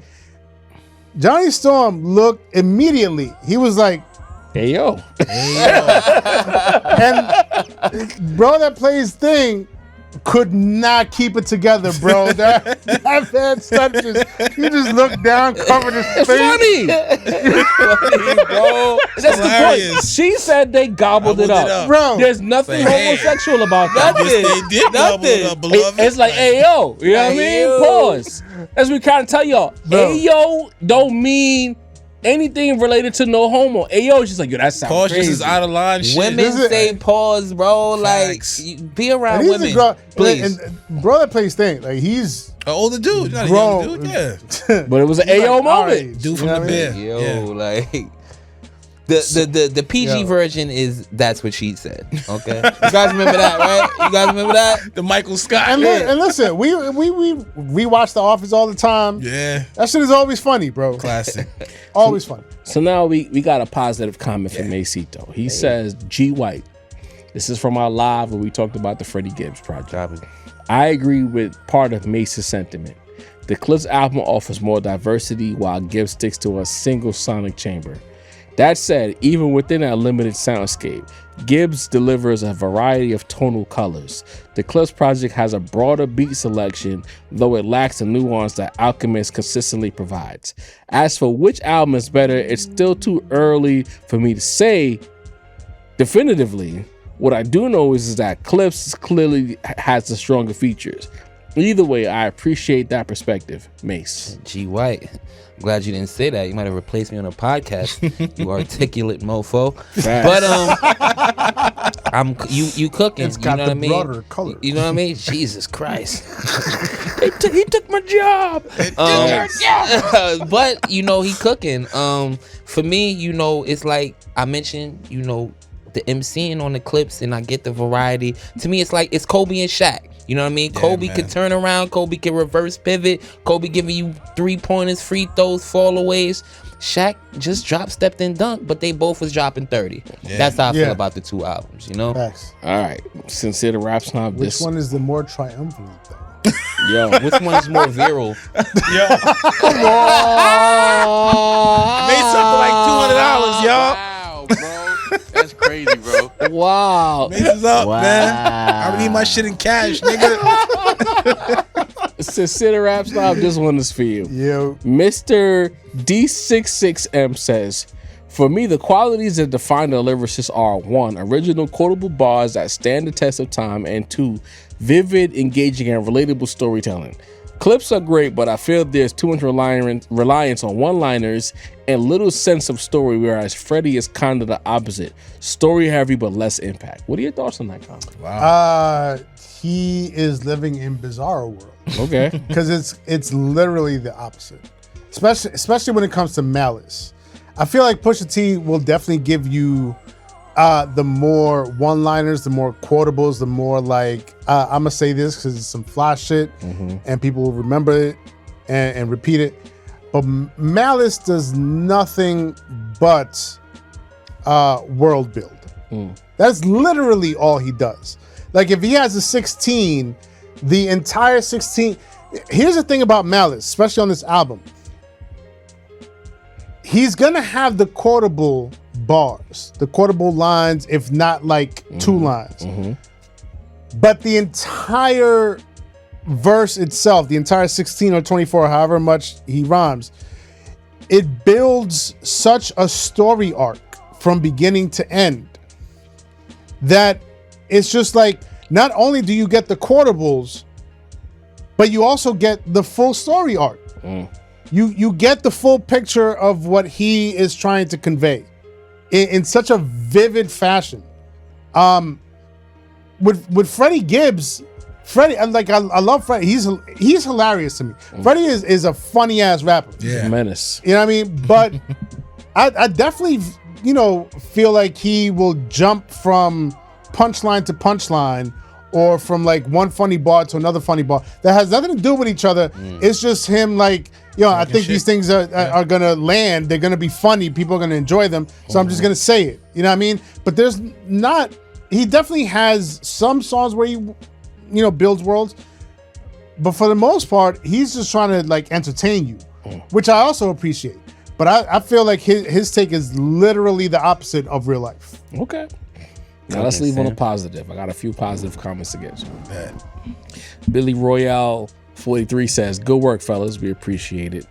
Gmail Talk said that he's looking forward to the day where we could quit our jobs and do this shit full time because we the number one podcast. Bro. Yes. And then on a more selfish note, we start off with Tayron Duena says, "Love me some Alchemist. Been rocking with him since the late 90s, but this was not his best work. Sonically, everything flowed beautifully, but beat-wise, it was not his best. I hope he pours his soul into the upcoming Mobb Deep album coming soon. 6 out of 10 for Alfredo 2. I gave Alfredo 1 a 9 out of 10. Hope is dope, says Jarvis Wright. Sayadolo 2918 says, I agree with Jarvis so much. So, I got to be a little selfish on the back end. Niggas agreeing with me. It's a rare occasion. So, thank you to the guys that agree with your boy Sin. You know what I mean? Let me have this. Don't say nothing. Let me have it. Let me have it. Well, we are somewhere in New York City. That's crazy. The weather is nice. You know what I mean? Sincere got that shit on. The ladies is looking, but we got a couple of vagrants who are hating on Sin, trying to step on the suede J's, and we need them too. Get off my lawn. Get the fuck off Sincere's lawn. Listen, it's not a couple. It's just one. Okay. Michael Rappaport, man. Oh, that's what we're doing tonight? Tired of you, bro. We can't make this shit up. Tired of you, bro. It's due time. It's been enough. It's been years and years of transgressions against the culture. You've been getting over because once upon a time you was a hip hop head. You was involved, if not directed, the Tribe Called Quest documentary. I'm not sure if it was director or whatever. I think it was director, but it was a keynote part of it. Key part of it. You know what I mean? And you've been getting over, getting invites to the cookouts, if you will. Right. It's time for that shit to cease. It's rescinded. And listen, it's been years of this at this point, and a lot of people have already rescinded your invites to the cookouts. I just want to make it official because this isn't just about like things like talking shit about Janet Jackson. Like who talks shit about Janet Jackson? Like it's fucking Janet. It's one of the Jacksons. Global. Fucking legend. Global. You know what I mean? Orca bit. It's not the fact that you are very vocal about your stance on a certain rift that's happening on the other side of the world. I don't want to get too deep into it. I don't want to get ourselves demonetized or shadow banned or whatever. But you're very vocal about where your stance is, which is against the cultural stance. So it's not even about that. But the most recent thing is Hulk Hogan passed away, right? RIP to Hulk Hogan. Everybody deserves an RIP. But you came out so strongly in your stance on defense, nigga. No, the fuck in saying nobody is going to disrespect the Hulkster. I don't care what he did. I don't care what he said. I don't care. you were like, the fucking 24-inch pythons, the Hulkamania, the joy that he brought to the world. Like nobody's gonna disrespect him, right? Ignoring the fact that this man, even though he did what you said he did, but we found out later in life, full on racist, 100% up and down, hard N-word, hard ER, didn't want his daughter, dating or being involved with any, unless he's rich, black people, and 8 feet tall apparently. You know what I mean? Yeah. And we all know this. Everybody knows this. It was headline news, even. Right. You know what I mean? Yeah. And so you came out in such full defense of Hulk Hogan. Full-throated Dick Rider from the afterlife. And was like, we're not gonna disrespect him. And you got such a heavy backlash off of your on your knees defense of the guy that you had to make another video then and say, you had to, pull it back and say you didn't know about his racist rants, his racist ways, so on and so forth. Bullshit. You are absolutely 100% full of shit. 100%. And the thing about people like Michael Rappaport is that they will find themselves fans of, certain music, certain artists, in their youth.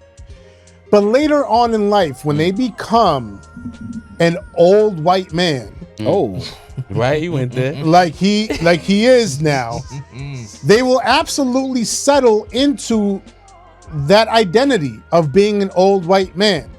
I'm not saying everybody, but a lot of them do. We've seen this time and time again. You know what I mean? Like you have Kid Rock. Bob to a Bob. You know what I mean? And it happens so many times that, like, I have to say, we have to be careful, and we say this all the time. We have to be careful about who Limp Bizkit. We have to be careful about who we let MGK. into Posty. into the culture. Malone. You know what I mean? Because at some point they're gonna settle into their true identity. And this is what we're seeing from Michael Rappaport. We've been seeing this for years. You know what I mean? Ice. Just because at one point in time he seemed like the cool white hip hop head. He did the documentary for Tribe Called Quest. Oh, that's what's up. Like he's bad, cool. He's down. He's done with it. He gets it. No, fuck him. Get him the fuck off my lawn for multiple transgressions, but especially because of what he just did recently with this whole Hulk Hogan thing. You are a fucking liar. You're a liar. You absolutely knew exactly what he did and exactly what he said, and now you're trying to front like you didn't know anything about it, and you're trying to, save face and get some brownie points back. Absolutely not. Get him the fuck out of here. It is time to get him the fuck off everybody's lawn. Fuck out of here. Terry Bollea, the guy that played Hulk Hogan, is a racist. And like at my job, one of the hosts, I told him off the air I had nothing to really say about Hulk Hogan. He threw me the grenade anyway. And I said to him, I don't have any bail to give. Terry Bollea. Hulk Hogan is a character. Hulk Hogan, eat your vitamins, say your prayers. That character, awesome. Terry Bollea, the guy who played the character, based on things that we know, not so much. And while the internet kind of OD'd as far as kicking his back in from the afterlife, you know what I mean? I am not going to throw any bail to Terry Bollea because of things that he said on video. You getting fellatio, my nigga. In the midst of getting your dick sucked, you had to stop getting some head to be racist. That's crazy. You understand that? Different. Who like either the head is whack or you a bigot to the maximum power for you to get your schmeat sucked, and you have to make sure to mention the ER. You know what I mean? Wow. Crazy. Right. Okay. So when he threw that grenade, I was like, you know what? Shout out to the people, because when they did the little event SmackDown, the people applauded, because real humans outside of the internet, they gonna do the right thing.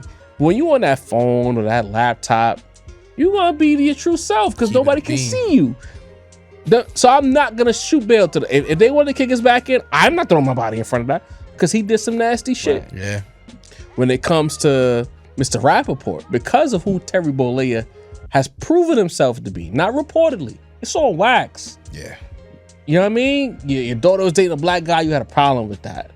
Hard ER while you're getting your dick sucked. That's deep. You know how deep the racism Devious, is, bro. for that shit to happen. Pardon me. And if Mr. Rappaport, you've been out in the front lines of anything anti your religion, I don't want to get demonetized. Out in the front, any person who's had a crossword about your religion, you have been chest out, active. And the thing is, you have made your name. I would argue that you've probably made your name more so on the backs of black people sanctioning you, than people that look like you. Yes. Talk about it. And if Terry Bollea has something to say about your religion, would that be your energy? He could kick our back in and say the hard ER. That's cool. Hulk Hogan is awesome. But for you to struggle, and the fact that you know, because you've defended your religion time and time again, so you know how to separate the person from the character. For you to somehow struggle to separate Terry Bollea from Hulk Hogan says a lot about you, good brother. Yeah. And like my brother since said, you gotta go. Dip. All of a sudden, you don't know how to separate. All of a sudden, it's okay. But if he had ever said a crossword about your people, You want to cancel him before now? before he left Earth, you would have canceled him. Facts. I got a problem with that. I want to make it clear, the Rap Roundtable does not give a fuck about anything Michael Rappaport has to say going forward. Nope. Fuck you, Talk about fuck it. your views, fuck your thoughts, fuck your comedy, fuck the pants you wore, fuck the shoes you wore, Fuck the plane you the flew in comb you used on. to comb your hair. Fuck you, guy. Because what you did was you exposed yourself in real time. And to be clear, it's been that for a while. I just have to make sure that we got it on wax. It's been that, but it's always beautiful when niggas show their true colors. I love Yeah. that. Thank you, Michael. You are who Bitch you thought ass. you I are. ain't had to Motherfucker. do nothing. D the balance. Take us home. Shout out to Walter Gray. Always holding us down. 6th man of the year. Ginobili know the vibes. You know what I'm saying? Macito, voice of the culture. You know what that man Appreciate do. you. Sincere. You hear the production, the rap snob. Super If you production. make music and you love exceptional hip hop production, talk to that man. Javi, legend in 4 games like Pee Wee Kirkland, man. The GOAT. I'm Dean the balance of the force. Y'all know what to do. Hit the like button. doubled Pee Wee. Subscribe. There you go. Shit. Tell a friend to tell a friend. Tell your mother's friend to tell a friend. We love y'all. We rock with y'all. This is episode 129. Y'all know what we do here, man. It's the Rap Roundtable, man. From the year day 1s to the year 6s. We love y'all. We out of here, gang. We catch you on the spin back. Shout out China Streets. New music is out right now. Ari Lennox, get the fuck out of here. We don't give a fuck about what you got to say on Twitter. And if you got a problem with what we said, You niggas won! that roundtable. And fuck Sidney Sweeney and American Music. Fuck That part right there. What you want to do to City Sweeney? Hey, Both. yo. Me too. You niggas won!